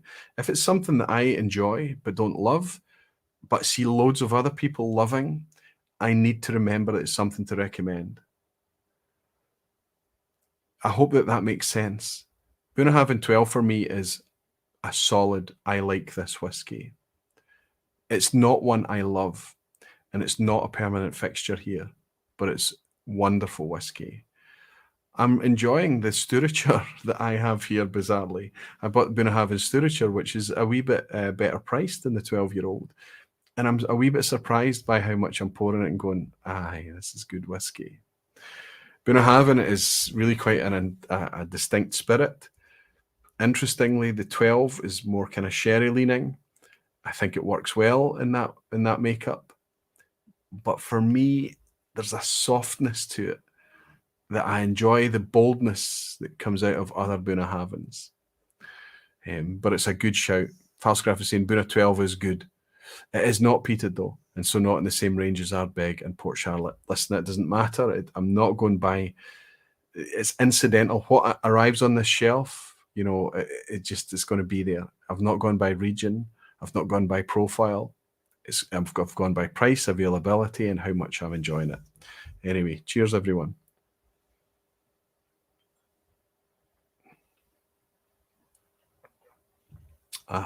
Put the Port Charlotte over there. This is my Ledaig. Okay, where are we going to go after Islay, after that chat that we've had from Islay? Let's jump into the Patreon lists. Pedro Menezes put forward, he broke it up a wee bit and he said peated would be Port Charlotte 10, Lagavulin 16, Lafroig 10, cast strength, a good shout, not always available. Ben Romack 10, a good shout. I want Ben Romack to bump their ABV up. Sherry Forward, he's saying Royal Brackla 12. Wonderful shift from Royal Brackla there. They used to be a 40% product, now 46% in natural. Fantastic stuff. And we're loving it so much more for it. Bit of a vanity purchase because of the amplified price. But if it's that or going back to the 40%, keep it where it is. Glengarry 15, good call. Glengarry 15 is a heavily sherried release from Glengarry. Not always available everywhere, but a very good call and reasonably priced, if I recall. Bunnahabhain 12, he's also mentioning in his sherry selection. And Pedro has put forward for his ex-bourbon list, he's put forward Brook Laddie, Classic Laddie 8, Glen Scotia 18. Oh, pricey, but good call. And Deanston 18. Fantastic, good value call. Roy Ovimere, Roy's put forward a top 10 list that starts with Ledaig 18. Interesting one. Absolutely, one I need to connect with a wee bit more. I don't have a bottle on hand. It's been a long time since I've tried it. Springbank 15 or 10, he's saying. Availability though, Roy. Glen Scotia 15 or Victoriana, good shout. Craig Ellicky 13, good shout. Inchmore and Inchmurren from Loch Lomond 12. Interesting that you've put both forward. Probably struggling to choose between the two of them. Tobermory 12, Glencadam 10, Ardbeg 10 or Corrivreckan. Interesting there. He's been, what do I go for the age statement or do I go for the cast strength or higher ABV, 54-ish percent ABV Corrivreckan. Number 9, he's put down Highland Park 10 or 12. Interesting pick. And number 10, Lafroig Quarter Cask. Lafroig Quarter Cask repeats on so many lists. Thanks, Roy. Thanks for the contribution.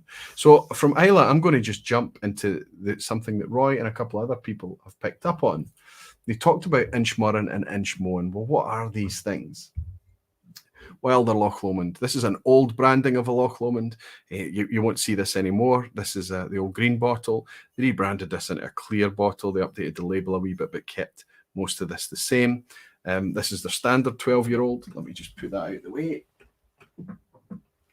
One of these makes the Permashelf. And it's kind of up to you. Like Roy there, he couldn't choose between Inchmoan or Inchmurren. For me, it's a wee bit easier to pick. Here is the intermediate, kind of refreshed branding. I'll just let that camera focus, please. There you go. You can see it. It's just a slight update in clear glass. Slight change to the stag's head, but it's still got the embossed glass there with a small label down the bottom. It's got Loch Lomond written in bold, but if you look up here, it says Inchmoan. Inchmoan tells you that that's their peated version. It's standard 12 years old, same as the standard 12. This is the peated version. Then they've got Inchmurren. Now, there was an Inchmurren that looked like this, but this is brand new. I've only just bought this in the last week, and you can see that they've updated their branding a wee bit. Now, we all get nervous when there's a rebrand, don't we? But there's no change to the price on this. And as far as I can perceive by drinking the liquid, I don't think I've not tried the two in contrast, but I don't think it's changed too much. I'm just so happy with what's happening at Loch Lomond generally right now. I don't care about the rebrand. I don't care about whether I'm drinking the Inchmoan, the Inchmurren, or the standard. I'm enjoying them all. I do need them to break down that last barrier and go fully natural. I think they're still colouring a wee bit.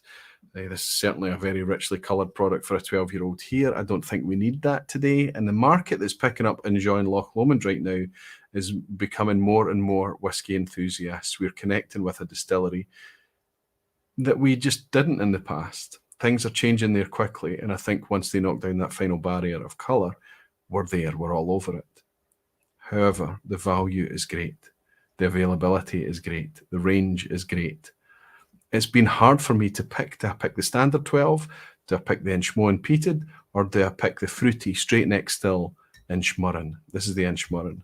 And it's the fruity one I'm going to go for. I think that that elevated sweetness makes it a much more of a crowd pleaser, a room pleaser. I think that it's an interesting thing to talk about if you're in Whiskey Geek Company. Swan neck stills, straight neck stills, high cut strength, low cut strength, peated, unpeated. It's fantastic, but it's just honest and affordable whiskey with just one wee notch to be, even more honest. It was a tough pick of which Loch Lomond to put forward, but I'm going to put the Inchmurrin forward for the Permashelf on from one of Scotland's most interesting recent Renaissance distilleries.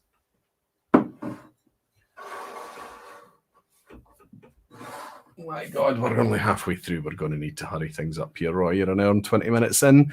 The Dramlog Martin, good to see you, Martin. I'm glad you've shared your name with us as well, my friend. I think I'd make a space for a curveball Edredare Caledonia on my Permashelf. Good call. Pricey, though. It's close to £60 here, and it's not always available all the time. But a really dense, flavourful product does go crazy on the batch variation. Ander Garcia saying Inchmurrin has jumped in Sweden from 38 to 55 euros. Wow. Price in Swedish crowns, of course. That is a surprise to hear that. Reb Mordecai is in. Good to see you, Reb. Wonderful to welcome you here. I hope you're doing well, buddy.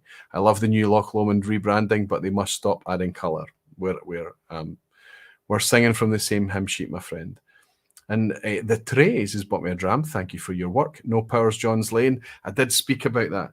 Let me say this. If I was to pick one world whiskey, I think I would have a hard time picking anything ahead of Powers, John's Lane to put on the shelf. The English whiskies that I'm loving recently, all the other Irish whiskies, even ahead of American bourbon, continental whiskies, even Japanese whiskies, it would be hard to pick anything and put it ahead of Powers, John's Lane. That's despite me loving Green Spots. Other single pot still Irish. I think Powers John's Lane they have it on engagement, density of flavour, spice. They also have it on value. That's a great call. The trays, it's nice to welcome you in. I think that's a new name. Cheers to you. Let's pop this wee peated Inchmorrin down on the floor. It's fruity Inchmurrin sibling got to the Permashelf before it. But honestly, I think that slot would be interchangeable. There would always be a Loch Lomond. And that's crazy because 4 years ago, that would not have been the case. Whisky Games is saying, Roy, the elephant in the room is, will there be a Speyside on your list, the heart of Scottish whisky? I want to talk about that. Let's go there now. Let's change the order that I've got in front of me here a wee bit and pick this up. I think it's shocking how hard it was for me to find Speysides that were eligible. 50 distilleries out of 140 Scottish distilleries. 50 of them are in a tiny little space in the Highlands that we know as Speyside. Tell me, who should I be considering there? I've already talked about Speyburn. The 15-year-old almost made it. Price was a wee bit difficult. Bit of batch variation there. I don't mind that at all. They're all good, but it means that when I'm talking about it, I need to have an indicator on the bottle so that I can talk about which batch it is. So in the end, the Speyburn 15, I think on a different day, you would find me talking about it and shouting about it, but it's not there. Glenallachie. Maybe when Glenallachie is more than just a cask story. Maybe when we see more of Billy Walker's product, maybe when what they're making there now today and for the last few years comes through to fruition, I think that might change and things might start to sparkle a wee bit more. I know that you guys are loving Glenallachie. I know that you're loving it. And you probably are shocked that I'm not loving it and engaging it with it the same way that you are. I've got Glenallachies here. I've got a lot of Glenallachies here. And I'm enjoying them. But none of them make the Permashelf. Not yet. So what other Speysides would you tell me to look at? What other ones do you think I should put forward? Everybody's shouting Craigellachie. Craigellachie. Why is that? Why are people shouting Craigellachie? Because it's fantastic. Because it's just fantastic stuff. It's fully natural. It's been in stealth mode. It was relaunched. People embraced it. It took a while to get traction. Everybody's talking about it. Everybody's drinking it. Everybody's getting through it. We know it's natural colour because I'm telling you right now, this bottle of Craigellachie is a lot darker than the one I've finished. And the one I finished was much lighter than this. So I'm hoping that it's natural colour. The last one I had was as creamy as anything. It was a wonderful Speysider. I'm going to say that Craigellachie is much more similar to Highland in style. in my mind of what a Speysider is versus a Highland. Aquaviti, what did you do with your notification bell button? It's broken. I'm sorry, Antoine Ham. I hope I'm pronouncing your name well. I don't control the notification button, but you're supposed to be able to click that and YouTube sends you a notification. I know that sometimes it is a wee bit fickle. I suggest, it seems like you're probably late. I'm sorry, buddy. Eric, wait, Whiskey Stuckies is saying Aberlour Abuna. Aberlour Abuna is a non-age statement. It's great that they tell us the different batches each time, Eric, but now it's a very expensive proposition. Aberlour Abuna is a mood drink for me, and you get some batches that just really kind of knock you on your backside. You get other batches that are just okay. There used to be a time it was 50, 55 pounds. Now it's quite a bit more expensive than that. I have 2 Abunas on the shelf just now. When they disappear, would I replace them? Would I have any anxiety about replacing them? No.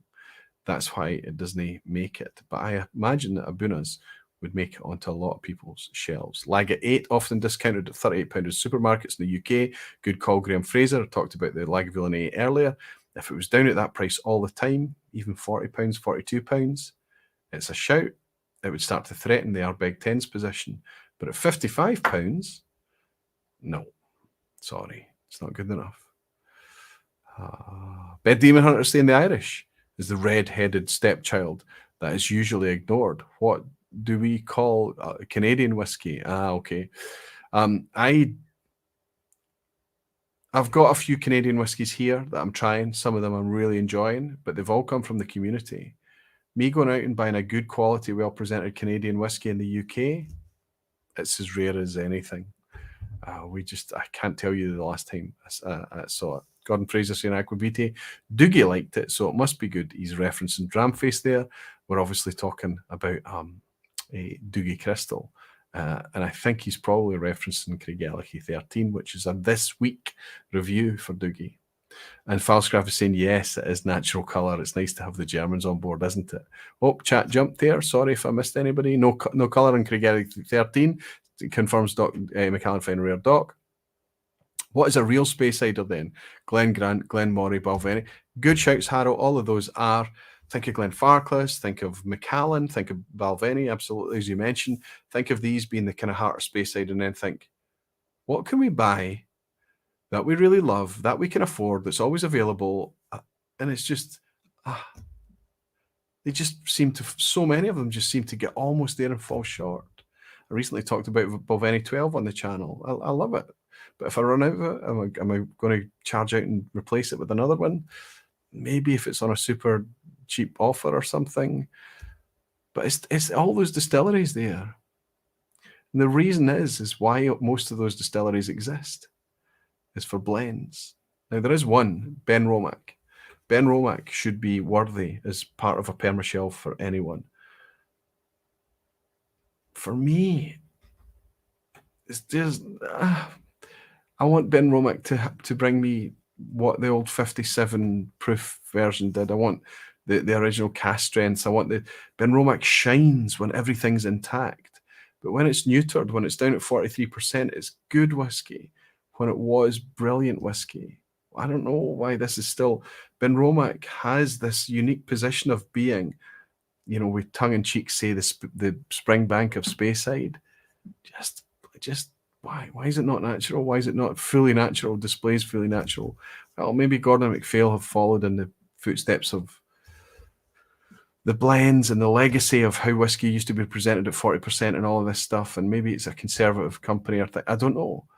Ben Romack should be a fully natural whiskey and should be shouting about being a fully natural whiskey. I don't know why it isn't. It's a wee bit frustrating. Anyway, let's go with the Craigellachie. That is fully natural. 46% ABV. Oddball 13-year age statement. Great value, £40.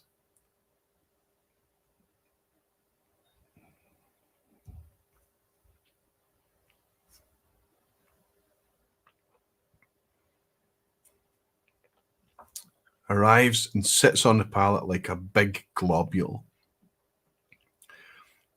So weighty, so oily, so bold. This is not a typical Speysider. This is even a wee bit challenging. And I suspect that this vatting, this batch, this new bottle I have, feels a wee bit more kind of sherry cask, maybe a bit of European oak or something in there. I don't know for sure. A wee bit richer, a wee bit spicier, a wee bit more spiced. The last one was light and sparkly and creamy. The last bottle was on the shelf for quite a long time, though. This one is rounder.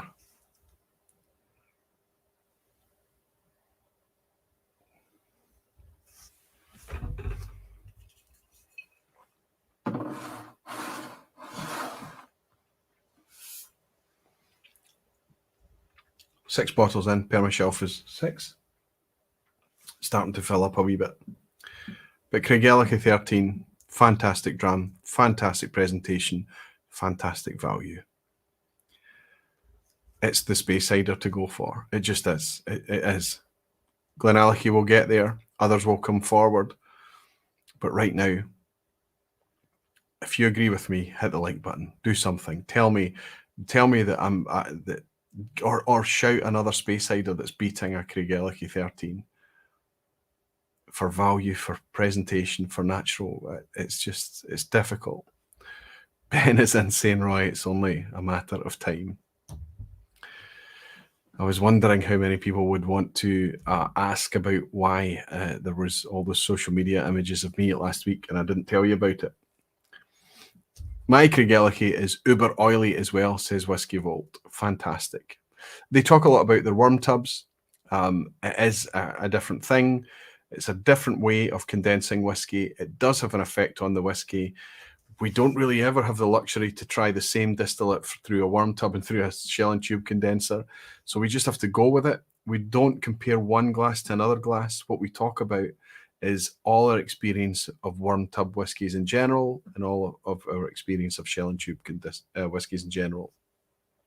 In my experience, when there is a worm tub involved, sometimes you can pick it up on a good example.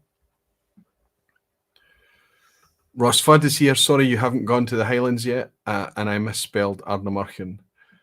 I got to Highlands yet, and I misspelled. I have been. I started with the Highlands, but I may be finishing on the Highlands as well, Ross, so don't worry about it. Jimmy Legacy and Craigellachie 13 is the best dram for starting an evening if you like a whiskey that isn't easy to forget. And the thing is, I think there's a subtlety to Craigellachie 13 that commands. I think it's quite easy for people to pick this up and enjoy it, but there's more. If you spend a wee bit, thank you for the likes pouring in as well. It's really wonderful to see. There's more. If you spend a wee bit of time with it, it's got more to give. It is one of those whiskies that, you know, you're quite happy giving it to people to try and help them come into whiskey and understand, here's a Speysider or whatever, but also to pour for whiskey geeks and to talk about the texture, the oiliness, to talk about the fact that there is something a wee bit difficult to define about Craigellachie at times.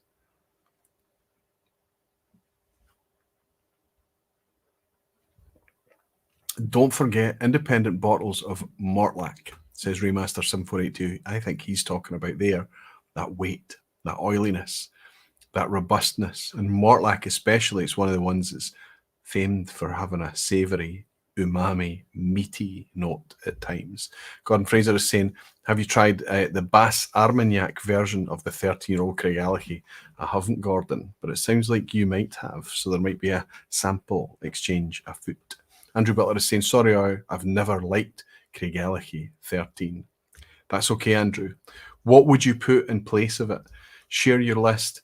Please share it in the comments underneath. Anybody that's got a list to share, it's wonderful. I've had more response on this in Patreon than I've had in for weeks, people wanting to share their whiskies. This is a goldmine for the community. Pop it underneath in the comments section. Obviously, you can't do it when I'm live, but maybe if you're watching after live, or you can back and do a copy and paste or something. It's wonderful to help lead the community. Carlos saying, my alternatives in Speysider, Speyburn 15, as we've talked about, and Glenallachie 12, we've talked about. Fantastic. Jimmy Wright is saying, it's a whiskey you can get into and find something if you want to spend some time.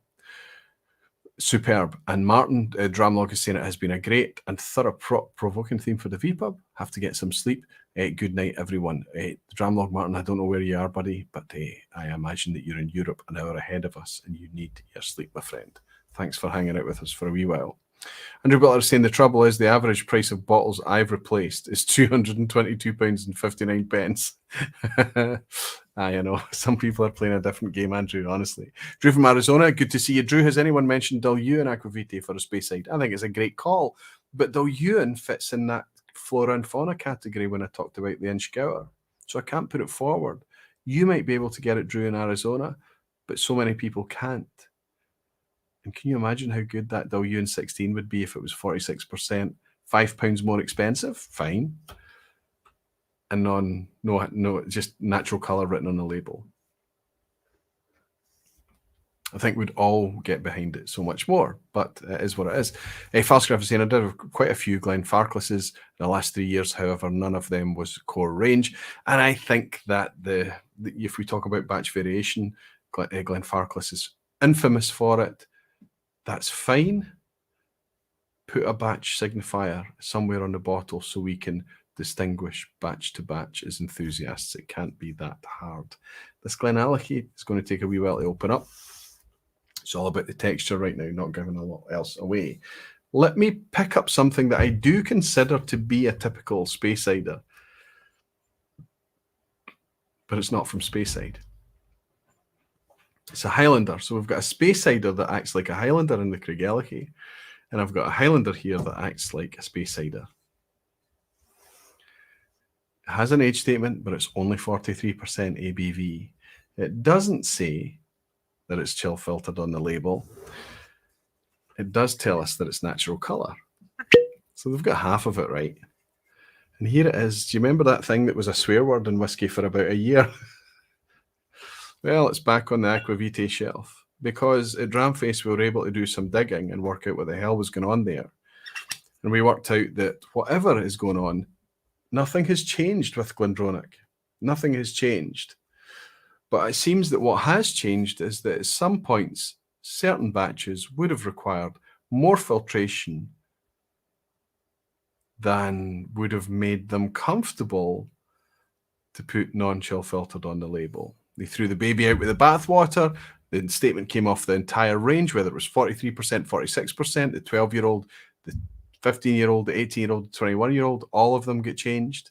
The communications of why the change made, speaking directly to enthusiasts like that they're people rather than monkeys, was handled so clumsily that there was a big, crazy wildfire.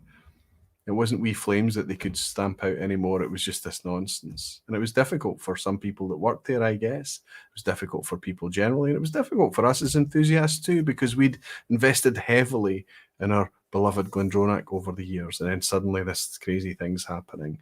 Well, the truth is that nothing's changed in terms of how the whiskey is made, which is why I've gone out and bought another bottle of it. But it does raise a lot of questions.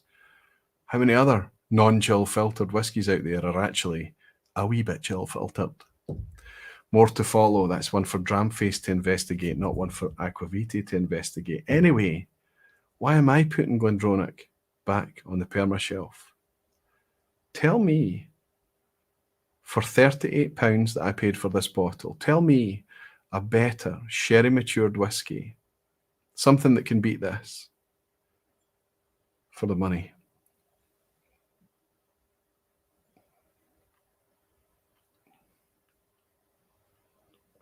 I think the texture's there. It's warming. It's decadent. It's rich. Sherry forward, but it doesn't drown out the spirit. Texture, I've mentioned it already, it's there. There's a 43% whiskey. This is terrific. A lot of us have kind of struck off Glendronach. It was clumsy. It was an odd thing to happen. Lessons need to be learned. But I'm willing to step up and say Glendronach is going back on my Permashelf. I think it deserves a spot. Unless you can tell me something else in this profile that is worthy, I'll talk to you. Falsgraph is saying, Heather, and then this, a shock was unavoidable, but this is so good to know. Raymaster is saying, well, I believe that there are old Dalwhinnie bottles you can get if you have deep pockets, which are distilled in the time they exchanged their worm tubs. Oh, yes, that's right, because they get rid of it, right? Tim Hoekster is saying actual sherry.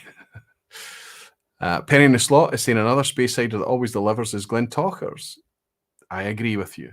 Yes, you'll be going independent for the bottles, but I've never been let down by it yet. Exactly. Penny in the Slot, I think the key there is I've got Glentocher's here. I love the stuff. It's only occasionally you'll hear me talk about it in the vPub, because guess what? I need to talk about whiskies that people can actually get and share. It's a fantastic fruity distillate, a wonderful distillery. Gregor, time for a drama scene. Confirm or deny, Aquavitae?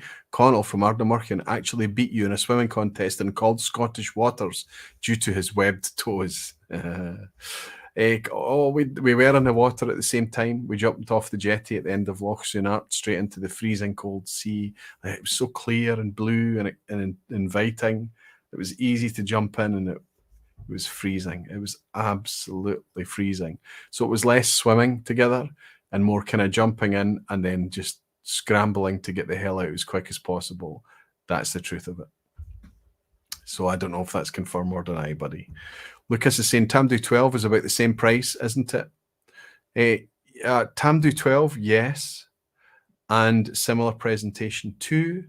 I think it's worthy. I think it's worthwhile. I'm a wee bit nervous about that whole policy of Tamdhu, the way the pricing's going now, how expensive it is. The 15-year-old, the 18-year-old, specifically the 18-year-old, 140 quid. So yes.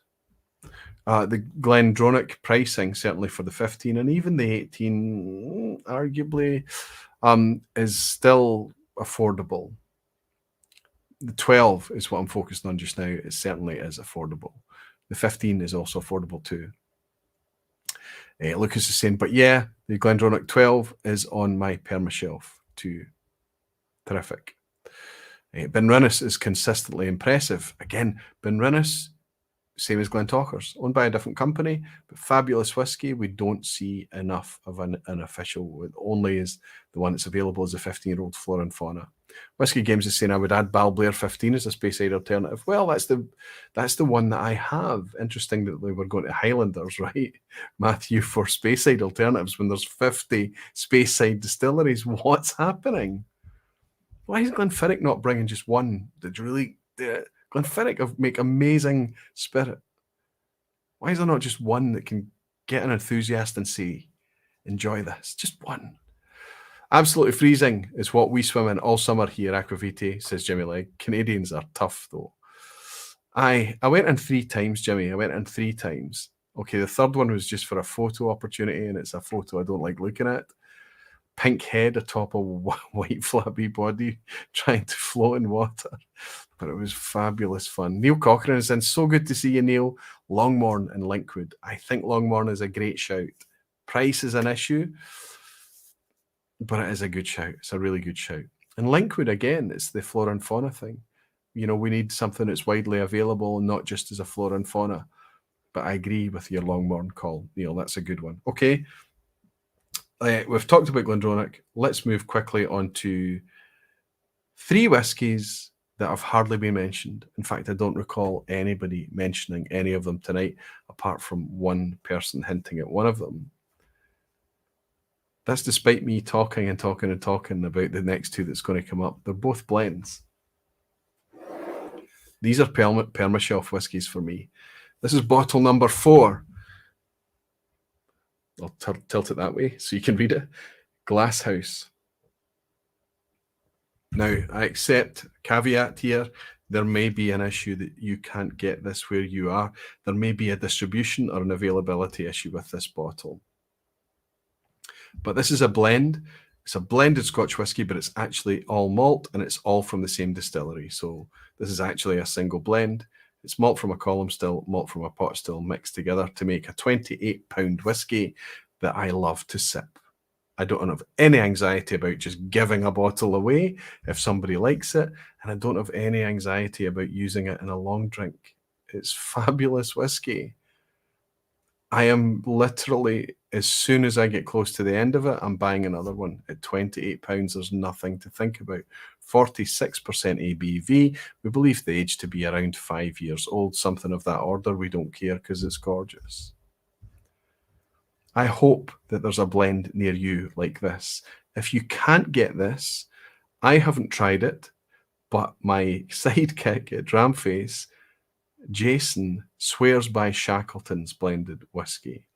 That could be a good stand-in for this. Because you want something that's light and easy, that doesn't always command your attention, doesn't always draw you into analytical mode, that you can drink in a long drink and enjoy. Glasshouse. Fabulous stuff. Fabulous value. It's always going to be there. Now, I've already told you that next one is a blend too. You can probably guess what it is. We talked about it heavily over the course of 2021. It's amazing. And it wasn't on my shelf. This arrived today. This was delivered this very day because I panicked when I realized I had none there. This is a Permashelf. And it's a Compass Box blended malt. This is their Orchard House. Don't expect this to be all about the fruit, all about the orchard. That is very much what it talks about. You go from everywhere from pears and pineapples to sharp, tart green apples on this. You're all over the place. But there's a mineral side to this too. There's that slight, odd kind of distant puff of smoke that only comes from the empty glass. This is an incredible whiskey at £40 a bottle. Just buy this. Just buy this and enjoy it, and encourage Compass Box to make a hell of a lot more of this kind of product. Again, like the Glasshouse, no age statement. We don't know how old it is. We don't care. If you really want to know, go and look at the Compass Box website and they'll tell you much more details. Marco Pinto, that looks, no, sorry, Mac Pinto, that looks like a new name. He's saying, what is your opinion on the Compass Box range? Uncanny. Perhaps an affordable one like Juveniles or Peat Monster. So I've come out with my pick from the Compass Box range. Mac Pinto's, I asked the question too soon. He's caught it up a bit later. And Yash is saying, I thought you'd pick the Spice Tree. The Spice Tree is here. I have it. I'm quite happy to have it. Honestly, Yash, but I think the one I want to have all the time is this bright, fresh, Moorish, that's the key word here, Moorish whiskey in this Compass Box Orchard House. Yes, I just had this delivered. Really glad to have it back again. Excited to share it with more friends that haven't tried it yet. If you haven't tried this yet, get it about you. It's a great wee bottle of whiskey, and at £42, I'm really glad to have it there. It's on the Permashelf. So there we are. There's only one bottle to go. T. Alexander Lister is saying the youngest component of Orchard House is 6 years old. Fantastic. He's looked into things. He's done his digging through the Compass Box website. It doesn't tell you in the packaging, obviously. SWA regulations, compliance, all the nonsense. That's so archaic at times. But yes, it's 6 years old. Thank you, buddy. Andrew Butler is saying, I've got a bottle of Orchard House, but I won't replace it. I'm sad Oak Cross was discontinued. That's interesting too. So I wasn't aware. This didn't replace Oak Cross, I don't think. But consider that Compass Box is making something, is making blended malts. And I think it's quite happy to replace the constituent parts if it can get other parts that's pretty similar in order to keep the product going. But once it struggles, it has to discontinue and just make a new product, which makes perfect sense. No Name number 3 is like is likely to take your head off. I haven't tried No Name number 3, not yet, Ross, but it's probably a good one to go and try. So where I was surrounded with bottles earlier, they're either on the floor because they didn't make the cut, there are 7 down there, or there's over my shoulder here on a Permashelf. So we've got 9 so far, a Deanston, a Glencadam, a Ledaig. Oh, wow, what's happened to the focus?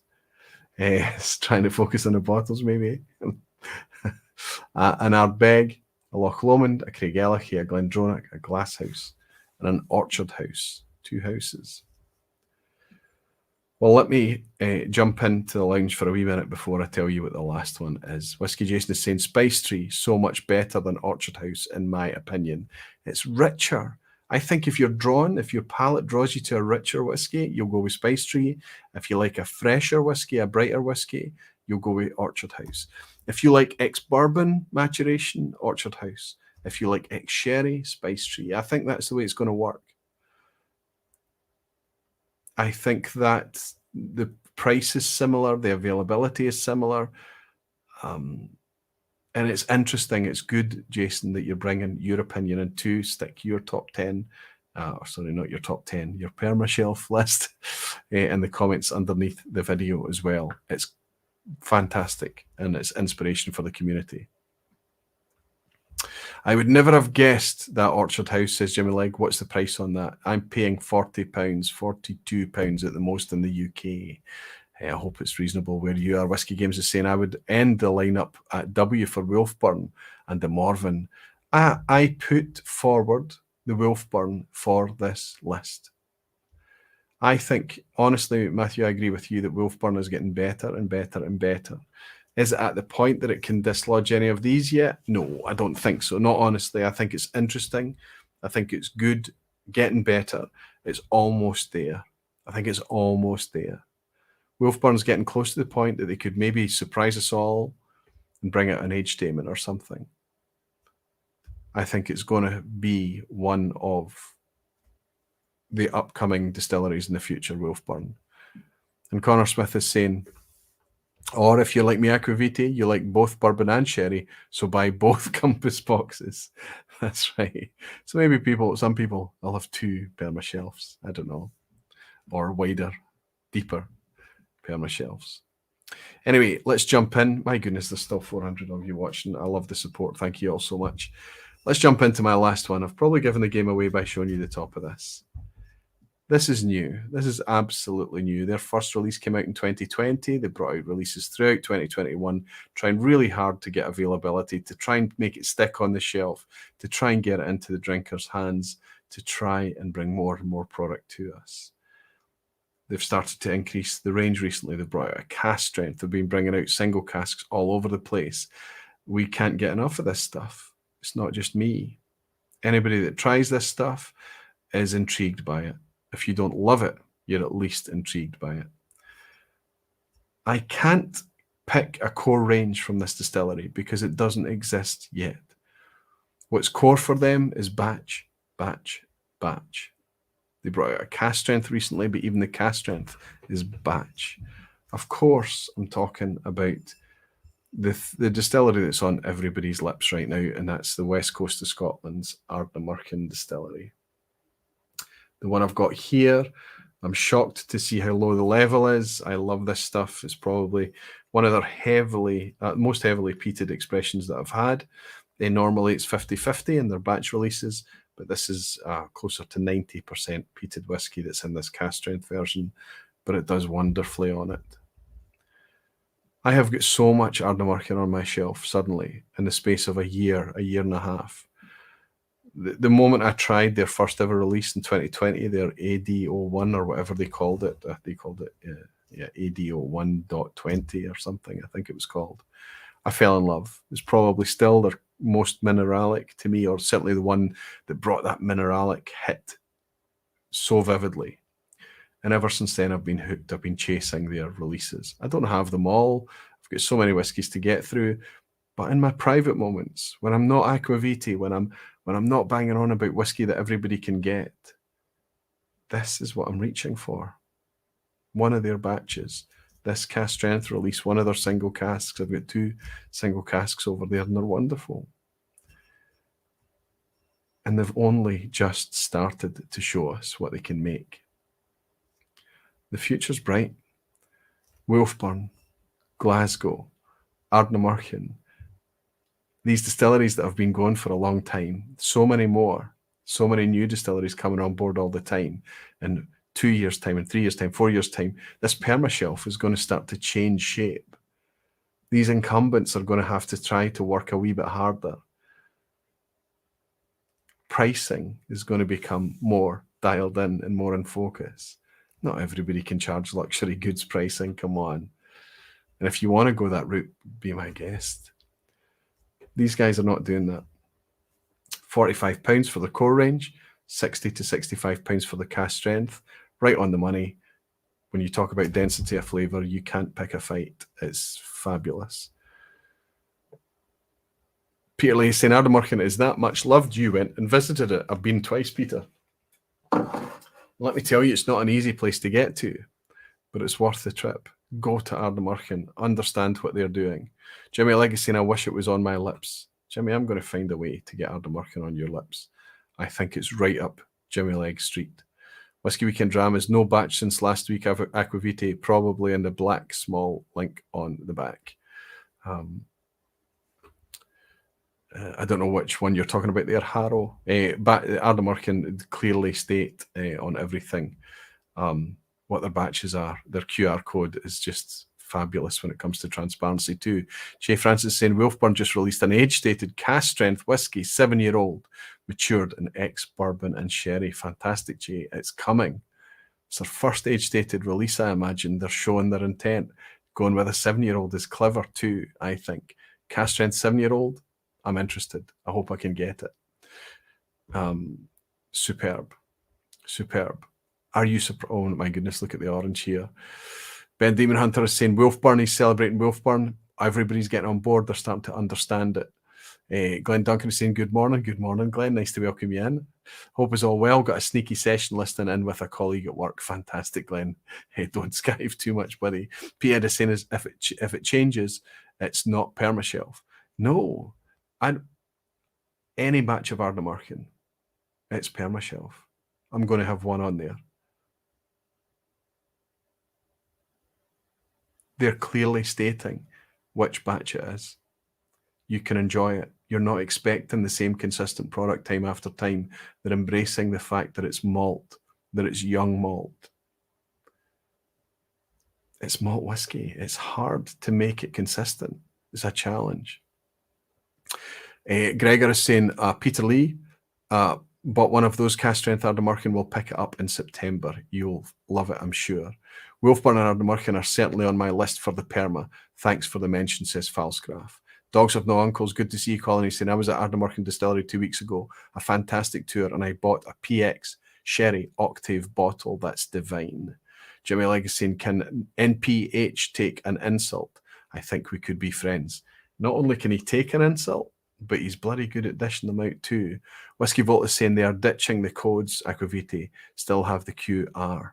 They'll keep the QR, the kind of dyslexic, unfriendly coding that they have naming the bottle will inevitably change. It's going to be interesting to see if they do put an age statement on there in the future. I did not speak to them about that.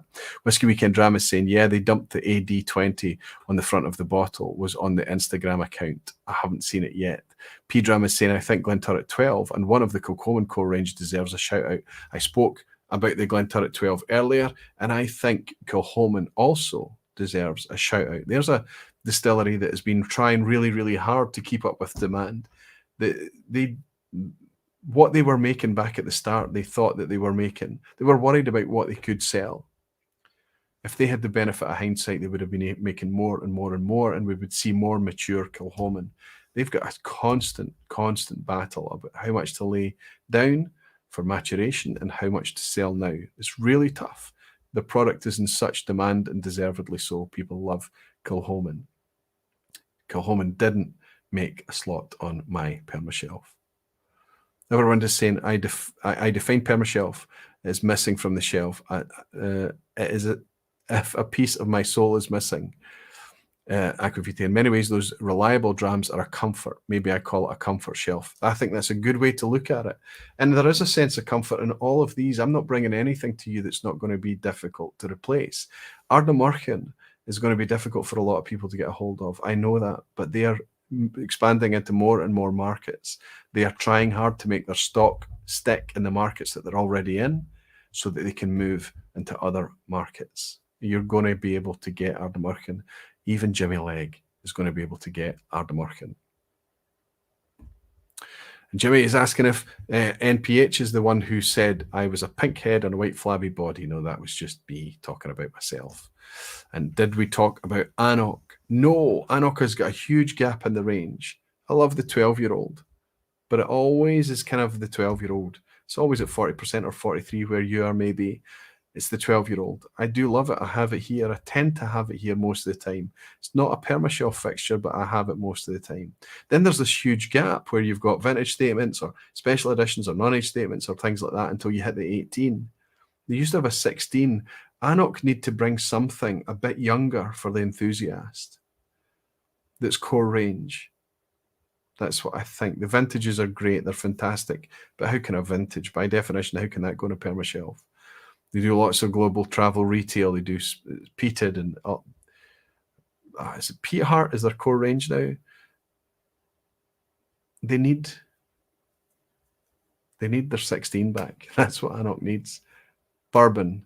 Not vatted with anything else, just pure, clean bourbon. Anok 16. If Anok 16 still existed, still at a reasonable price, it would absolutely be on the Permashelf. Loved the stuff. And Jimmy is saying, did you consider the Amroot Fusion? No, Jimmy, but it's a good whiskey that I enjoy. And Ross Fudd is saying, I agree, the 16-year-old was good. Wonderful stuff. Listen, that's just this is the important thing. I'm just one person. It's just my opinion. And this has been bloody hard to put together. I know it's been hard for you too, because you talk about it in your Patreon lists. So many of you start with, wow, this was much more difficult than I thought. This is tricky. We're not coming up with our top 10 best. We're talking about remove the anxiety, good value, available, well-priced, good quality products. Things that you're always going to say, buying another bottle of this. And then force yourself to pick only 10 of them. It's really tough. It's really, really tough. Andrew Butler is saying, I was just discussing the Anok 16 earlier. Listen, it's so close to so many of our hearts. I hope that the stock up there at Knockdo can catch up in order for them to bring the Anok 16 back again. I have a quiz at the end. Of course I do. We're 2 hours in. There was no guest tonight. To think I was nervous before I went live tonight that I'd maybe forgotten how to do a vPub solo, but it seems like with your help, it's fine.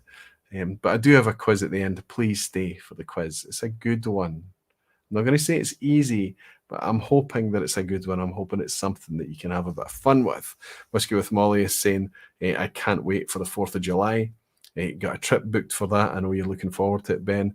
Ben Demon Hunter is saying, a great personal list with a personal being the main word. Exactly, Ben, exactly. Everwind, wait no Boona 12.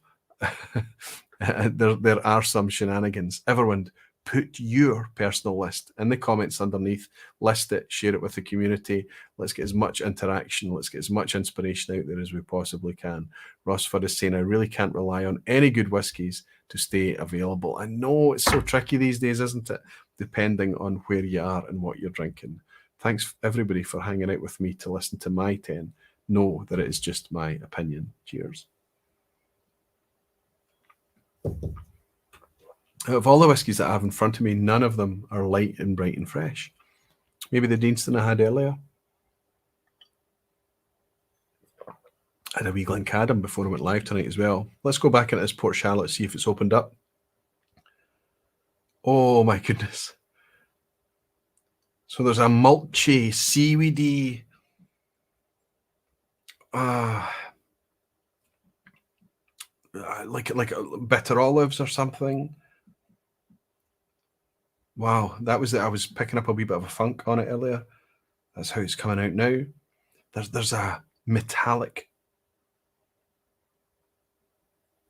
If this was a colour, this would be silver whiskey. It's crazy. Salty, briny coastal, maybe. Lots of peat smoke.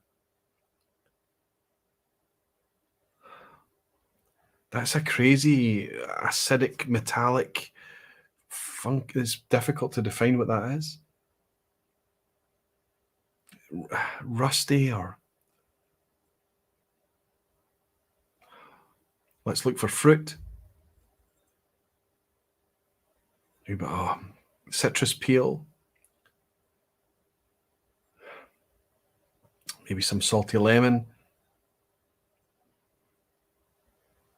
But I'm just drawn to that slightly. It sounds not appealing. It does, but it's very interesting.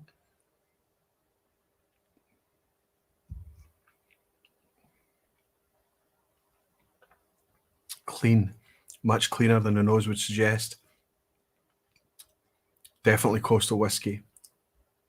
Sooty smoke. Fruit. Orange. Orange peel. Orange pith. That's a good whiskey. Hammered home with that ABV as well. Lots of density, lots of power behind it, lots of grip, lots of engagement. It's a big whiskey. It's quite a big whiskey.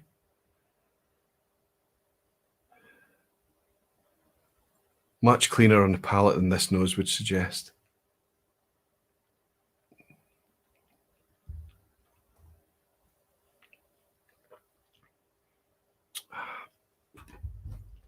This is a wee bit different from the one I finished, but it's still bloody good. Danny is saying it's great to see 10 whiskies that would only set you back just over 400 quid. You've noticed, Danny, that I've been very, very sharp with the pencil. With today's price and the some bottlings, that's a great lineup for a novice. I'm going to obviously list it when I do the timestamps so everybody can see. Actually, Roy, haven't you said before you always have a Glenfiddich 12, if for nothing else, as a warm-up whiskey? Yeah. But it's interchangeable with Glenmorangie 10, with Glenlivet 12, with so many others I do. Glenfiddich 12 was my favourite for a long time, but I've realised when there's so much of that type of whiskey, it's interchangeable. And there's lots of nice flora and fauna that do it a wee bit better. A bit pricey though, a wee bit expensive. Falsgraph is saying, I'm just tasting another Port Charlotte, but the silver is spot on. Isla Barley 2013, really good stuff. Cheers to you, Klaus. Cheers to you. And it's nice that you taste colour in whiskey too. Dribs and Drams is saying, I trend to peat in winter, fresher, lighter drams in summer. I wonder if many of us here are similar. We all are. We all are very similar. I would say if you're into peat though, this Port Charlotte would make a pretty good peaty summer dram too, honestly. It's very fresh. Not on the nose, but it is on.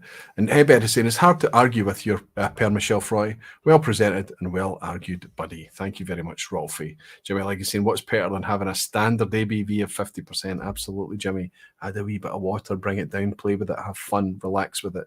Surprisingly, no one mentioned Ben Nevis 10. At least I haven't seen or heard it. Frank, you're spot on. Ben Nevis 10 would be a peach. Very dense, very bold, very want to bring out and say, what do you think of this? Challenge people.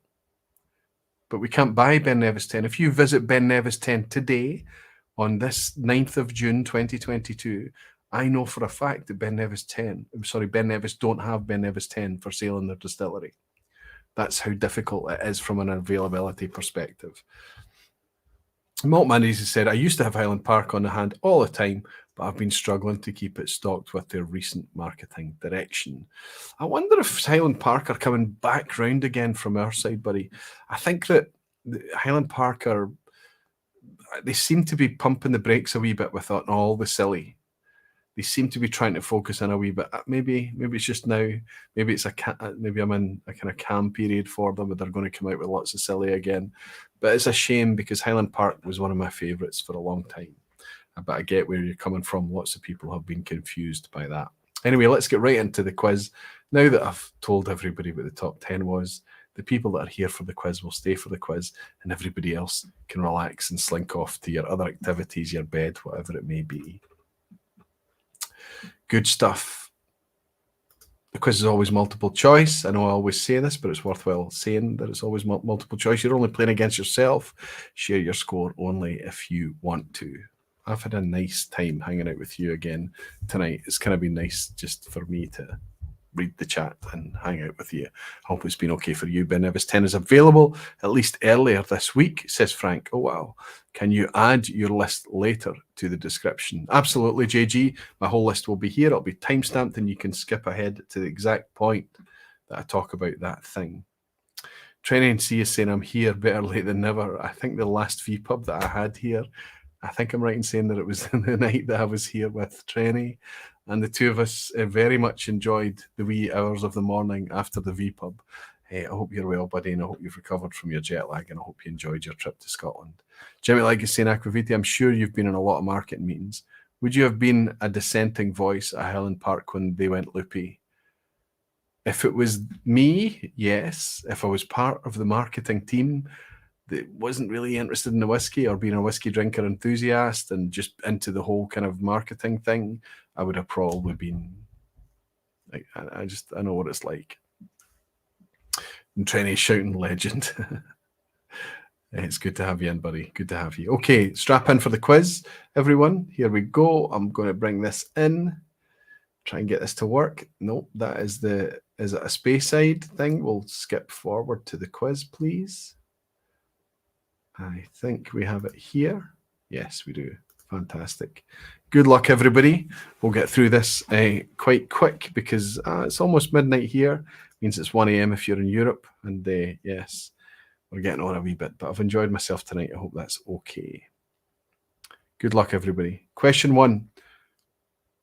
Which, if there's a good start, which of these distilleries features an iconic red chimney stack? Which of these distilleries feature an iconic red chimney stack? Is it A, Lagavulin, B, Laphroaig, or C, Ardbeg? Red chimney distilleries are a thing.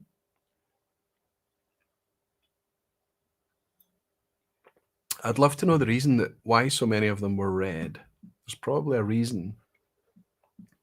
But one of those, Closedown distilleries, Southern Islay distilleries, one of them has a famous, iconic red chimney stack. Is it A, Lagavulin, B, Laphroaig, or C, Ardbeg?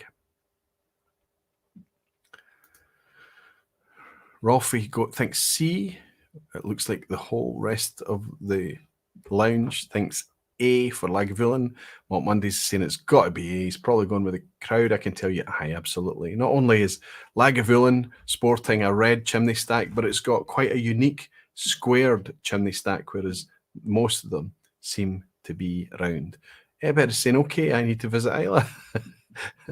Buddy, I think we can remedy that for you in a week's time. Good stuff. Question 2. Which of the bens do not feature an iconic red chimney stack? Like I said, red chimney distilleries are a thing. All of the bens feature a red chimney, but one of them don't. Which doesn't? Is it A, Benrinnes, B, Benriach, or C, Benromach? What would you say?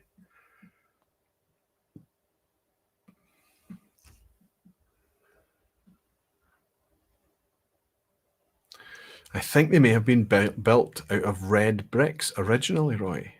That makes a lot of sense, Graham. Yeah. Jimmy Legg saying stills 300 and folks in for the quiz. Pretty good. It was a busy wee night, Jimmy. It's nice to have you staying for the quiz as well, buddy. I can tell you that if you answered, like most of you knowledgeable whiskey folk did, B for Benriach, they have a clear red chimney stack, along with, sorry, they do not have a red chimney stack. Benriach do not. Benromach have a red, Benrinnes, and the other one is Ben Nevis, have red chimneys. Benriach does not. Question 3. Here's a wee story for you. An excise officer arrests an illicit distiller only to promptly take over the distilling himself before securing a legal license in 1826. Where did this happen? Where did a customs excise officer arrest a distiller only to take over the production himself and then finally only secure a legal license some years later in 1826? Where was this? Was it A, on Islay, B, on Orkney, or C, on Mull? Of course, you know the distillery. You know the distillery. Hoyt is suggesting it might be Glengoyne. No, it's either on Islay, Orkney, or Mull.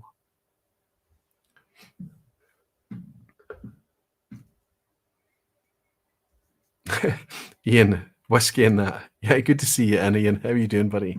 Ian is there. You can shake Ian's hand over the bar at the Bonaccord, and he's saying narc. Graham is saying, if barflies do my Facebook photo quiz, they know the first two answers because of the red chimneys.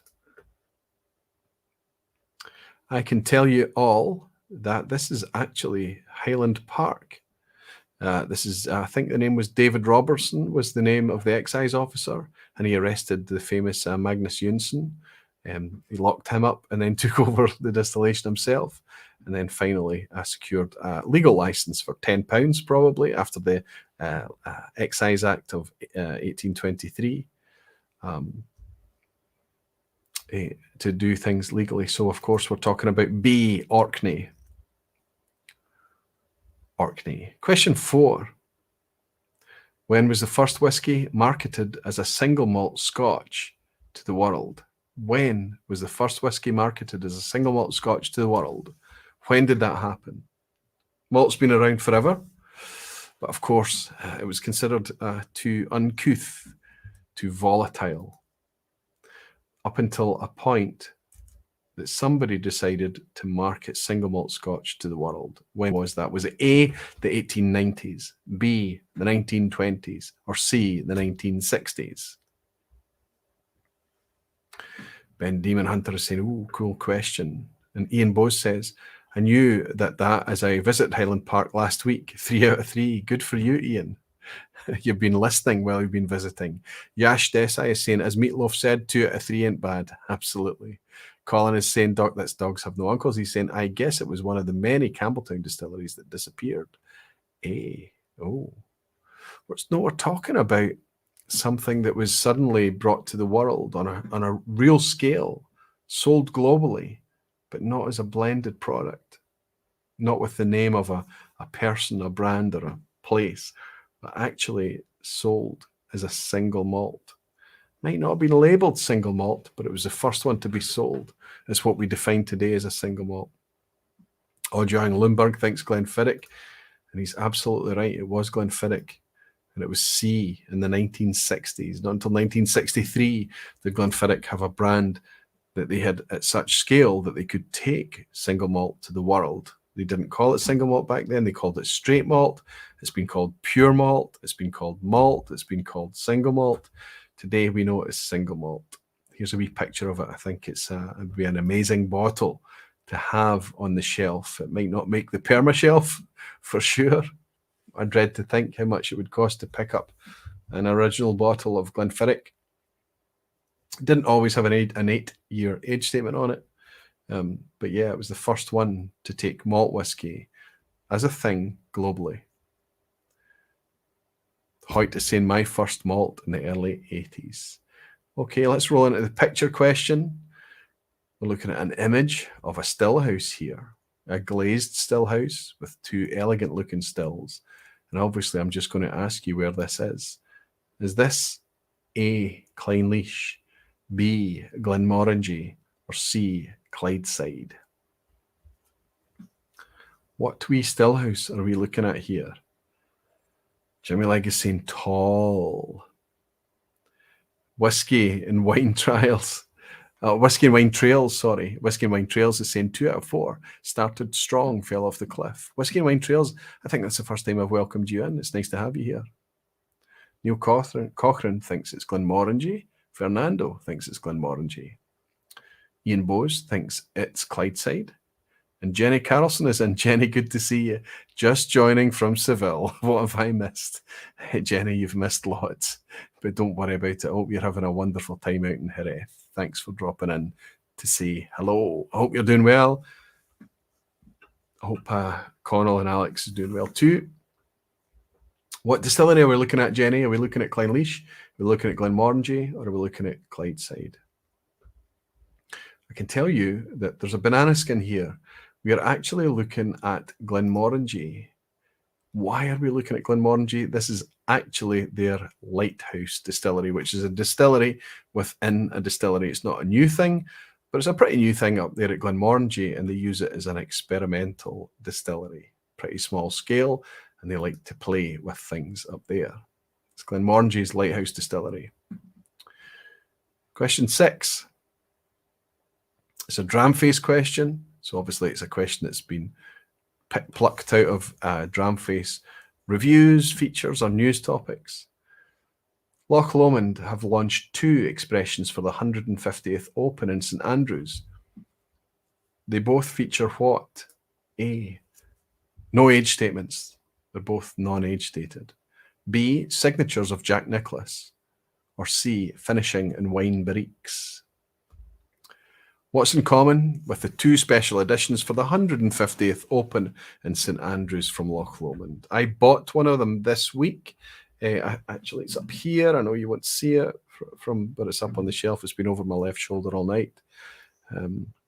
Just curious to see what it would be like, such as my confidence and curiosity about Loch Lomond right now that I'm buying them. But what is it? A, no age stated. B, signatures of Jack Nicklaus. Or C, finishing in wine barriques. I can tell you that one of them is a no age statement. The other one is 22 years old. They both feature signatures of Colin Montgomery. So the answer is C. They're both finished. Different wine barriques, but they're both finished in wine barriques. One is a 22-year-old in a specified barrique, and the others is just in generic. Macallan Fine Rare Dock is saying the Glenfiddich 8 from 1963 is listed on Whisky Base for €947, but not available. I had a look. One went at auction for round about that similar price not so long ago, Doc, but there's retailers with it for closer to £2,000. I can't imagine to taste it, it would be £2,000 whiskey. I think you're bidding for an ornament. Wait till you go to one of the festivals where you could buy it by the dram. You could try it there. Question 7. Which of these whiskey brands means safe haven in Scots Gaelic? I'm going to give you 3 Scots Gaelic named brands, and you're going to try and tell me which one of them means safe haven. A, Ledaig, B, Na Brethren, or C, Sturridger? A, Ledaig, B, Na Brethren, or C, Sturridger? Which one of those means safe haven in Gaelic?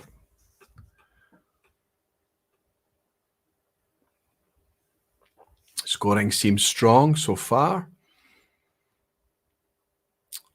Sever Björgvinsson, I think that's our Icelandic pal, if I remember well, on 4 out of 6. Good to have you in, buddy.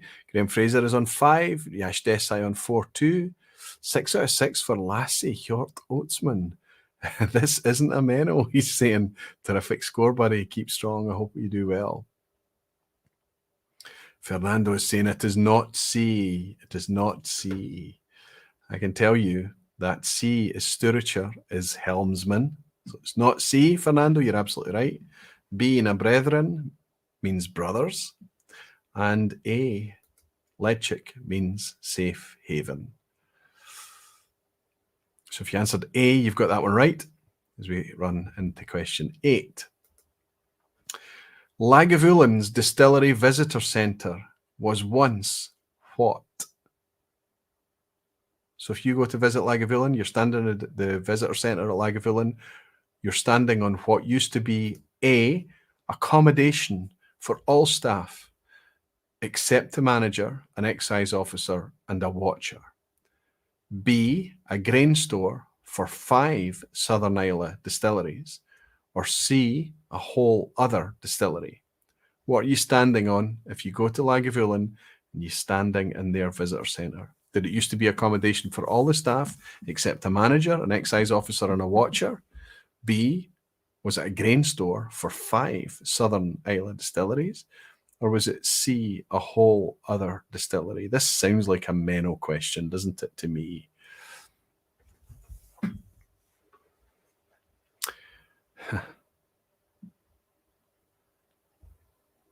Aye, I think you've got this one quite easy.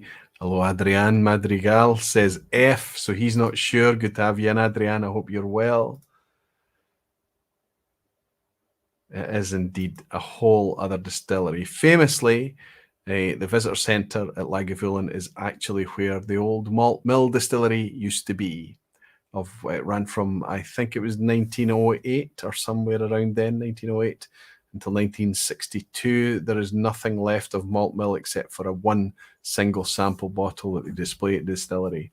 But there are all sorts of theories that there is a cask here, there, everywhere, hidden somewhere for somebody to uncover one day. It was a plot of a movie called The Angel's Share. Question 9. The discovery of a previous distillery and an 11th century mansion house delayed the excavation and construction for which distillery? Usually the last two questions start to get a bit crunchy, to the point that the last question, question 10, is an asshat, of course, but this is quite a tricky one, I think. I'm asking you what distillery was disrupted by the discovery of a previous distillery, as well as a surprise discovery of an 11th century mansion house as they were excavating for the start of construction. Was it A, Lindores, B, Bonington, or C, Falkirk? 3 new distilleries, all well underway of construction, either producing spirit or still under construction, but which was delayed for those reasons? Oh, I think a lot of you will be upset with me. I think I've caught you all out tonight on this one. Johan Lundberg is saying, Indeed, Lindores did uncover significant discoveries about distillation on site previously, but Bonington was the mansion house. It was after. The distillery was from the 1700s that they found underneath Bonington Distillery, and they also discovered, they were surprised to discover, an 11th century mansion house under there. And not until that was all dealt with could they continue with the construction out in Edinburgh. This is a Crabbe's distillery, which is owned by Halewood, I think, is the parent company. So B, I think a lot of you slipped up on that one, thinking obviously of the archaeological digs at Lindores. Maybe I should have put a wee banana skin in that one. And now the only thing to salve you is the asshat at the end. Let's see how the scores are doing. I can tell you that there is an asshat tonight. Lucas is saying, good, Aquavite, I learned something. Thank you for your positivity and pragmatism, Lucas. It's nice to have you here, buddy. Andrew Butler is killing it again on a 9 out of 9. You're some kind of real student. Amazing, Andrew. Well done. Sid Martin on 8 out of 9. Sugar Kitty on 8. Good to have you in, Sugar Kitty and Sid. Wonderful to have you both. Jimmy Jazz, good to have you, Jimmy, on 7. Odlohan Jumberg on 7. Sevar is on 5. He's already on a pass mark. Dogs have no uncle. Aye, right. Logic, wrong guess. 6 out of 9. Still, Colin, you've made a pass mark. Helen is saying, no, she slipped up on 9. She's on 8 out of 9 now. Terrific stuff. Steve Atkins on 8. Dan on 7. Chris Brook on 6. Molasses on 8. Still strong scoring. Falscraft, 9. Oh, tenterhooks. There's an asshat coming up. Here we go. At a count of 27, more Scotch malt distilleries begin with the letter G than any other letter. But which comes second? So obviously the Glens, all the G distilleries, there's 27 Scotch malt distilleries beginning with G. Which letter comes second? Is it A, the letter A, B, the letter B, or C, the letter T?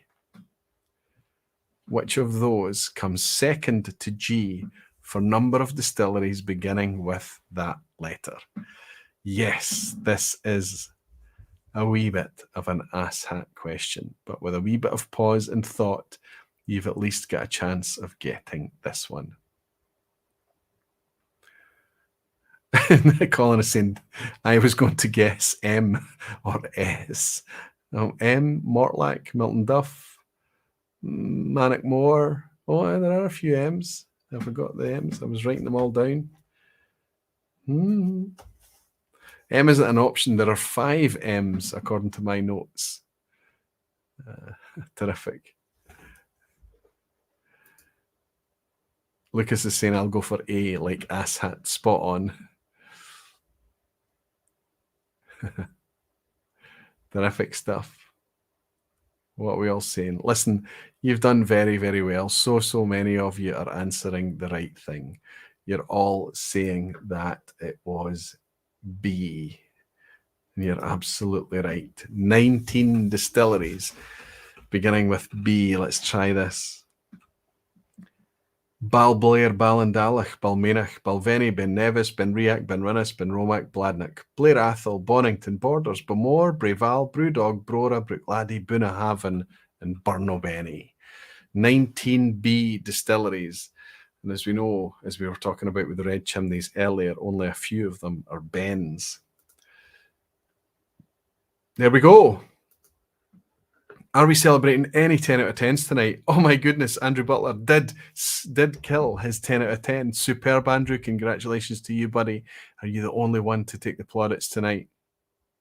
9 out of 10 for Falscraft. Pity. Been here. When will I get to 10? Listen, you and me too, Klaus. A fantastic score, buddy. Glenn Duncan is saying 9 out of 10. So close. Oh my goodness. And Mr. Pensby lad is saying, that looks like a new name. Worst score ever. 1 out of 10. Don't worry about it. It'll get better. It's an off night. Put it down to experience. Come back again and see how you go on in the future. Hey, it's a hard one to take 1 out of 10, but it's nice to welcome you in. Lawrence Bemer is saying 7 out of 10. I'll take it. One shy of my best. Well done, Lawrence. How many A's were there? Oh, that's for you to tell me, Jimmy Legg. A's, I can tell you. Sorry, I see what you're asking now. Distilleries beginning with A, there are 16. 8 of them are new distilleries. Half of the A's are brand new distilleries. B's, there were 19, as I mentioned. G's, 27, as I mentioned. And T, there are 10 distilleries beginning with T. 9 established and only 1 new. I guess that Torravec in that context must be the new one. Neil Cochrane, 7 out of 10. Nearly, but not nearly enough. Listen, Neil, it's a good score, a solid score. I would take a 7 on a normal night. And Gregor Dinkman is celebrating an 8 out of 10. Well done. I'm looking to see if there are any 10 out of 10 emojis popping up whatsoever. Is it just Andrew Butler that takes the plaudits tonight? I think it's just our Andrew. Well done, Andrew, the studious sort. I'm looking for Graham Fraser, who normally does very well. Maybe he's fallen asleep in front of the laptop, and he'll need to come back and challenge our Andrew for a 10 out of 10. Let's get rid of this big thing here. Let's come back to me. I'm going to pour something fresh, something bright. I've been kind of, maybe it's because it's summer, maybe it's because of the mood I'm in, I don't know what it is, but I drained my Orchard House. I actually enjoyed it with a friend, and he was very surprised by it too. Because of the labelling on this bottle, he thought it was an expensive, pricey bottle. And when I told him it was only 40 quid or thereabouts, depending on where you are. Oh, nice noise.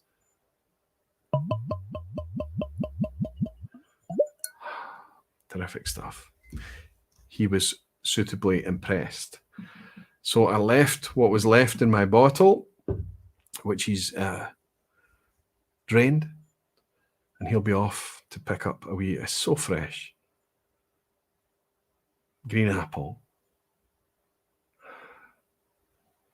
Sharp, tart pineapple right now. It's just out the neck of the bottle.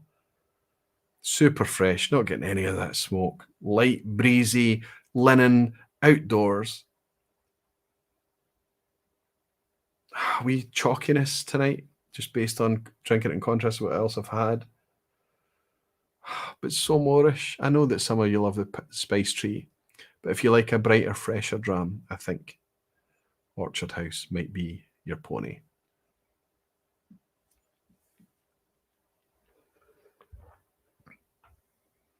Ross Flood is cheekily saying, did you include the Glenfiddich under teas? No, I didn't, and I didn't include the Glenlivet or the Balvenie either.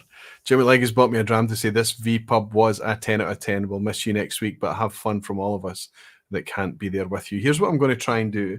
Next week I'm traveling. It's impossible for me to do a vPub while I'm in the car traveling, but I will try to, if there's data, if I'm mindful, if I'm of the moment, I will try to find ways of sharing what we're doing. We're going to be doing fantastic things.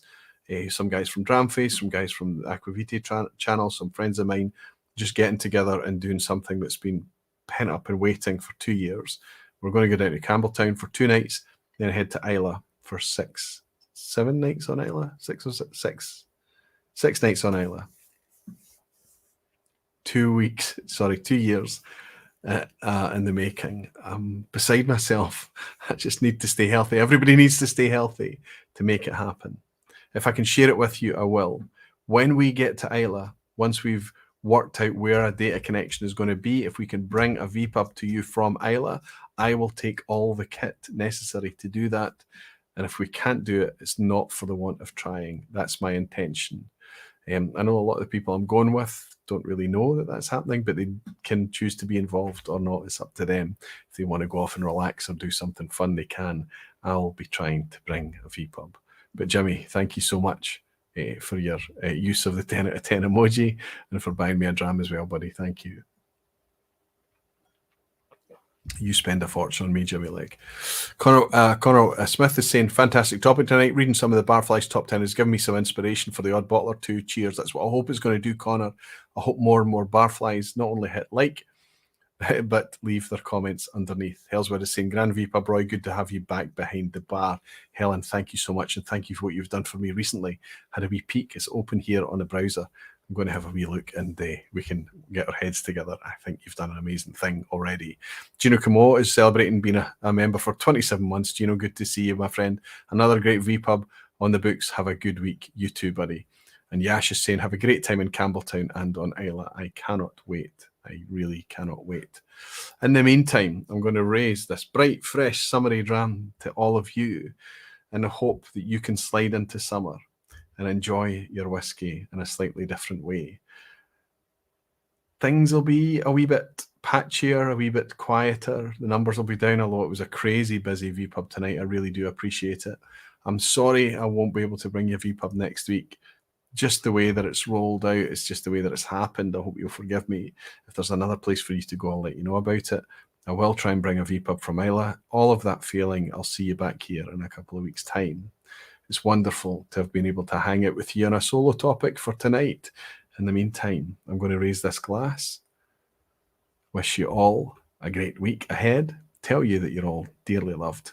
And I look forward to seeing you in a couple of weeks' time, perhaps from Islay, just as odd Johan Lundberg buys me a wee dram saying keep it up with a sticker. Cheers to you, Johan. Cheers.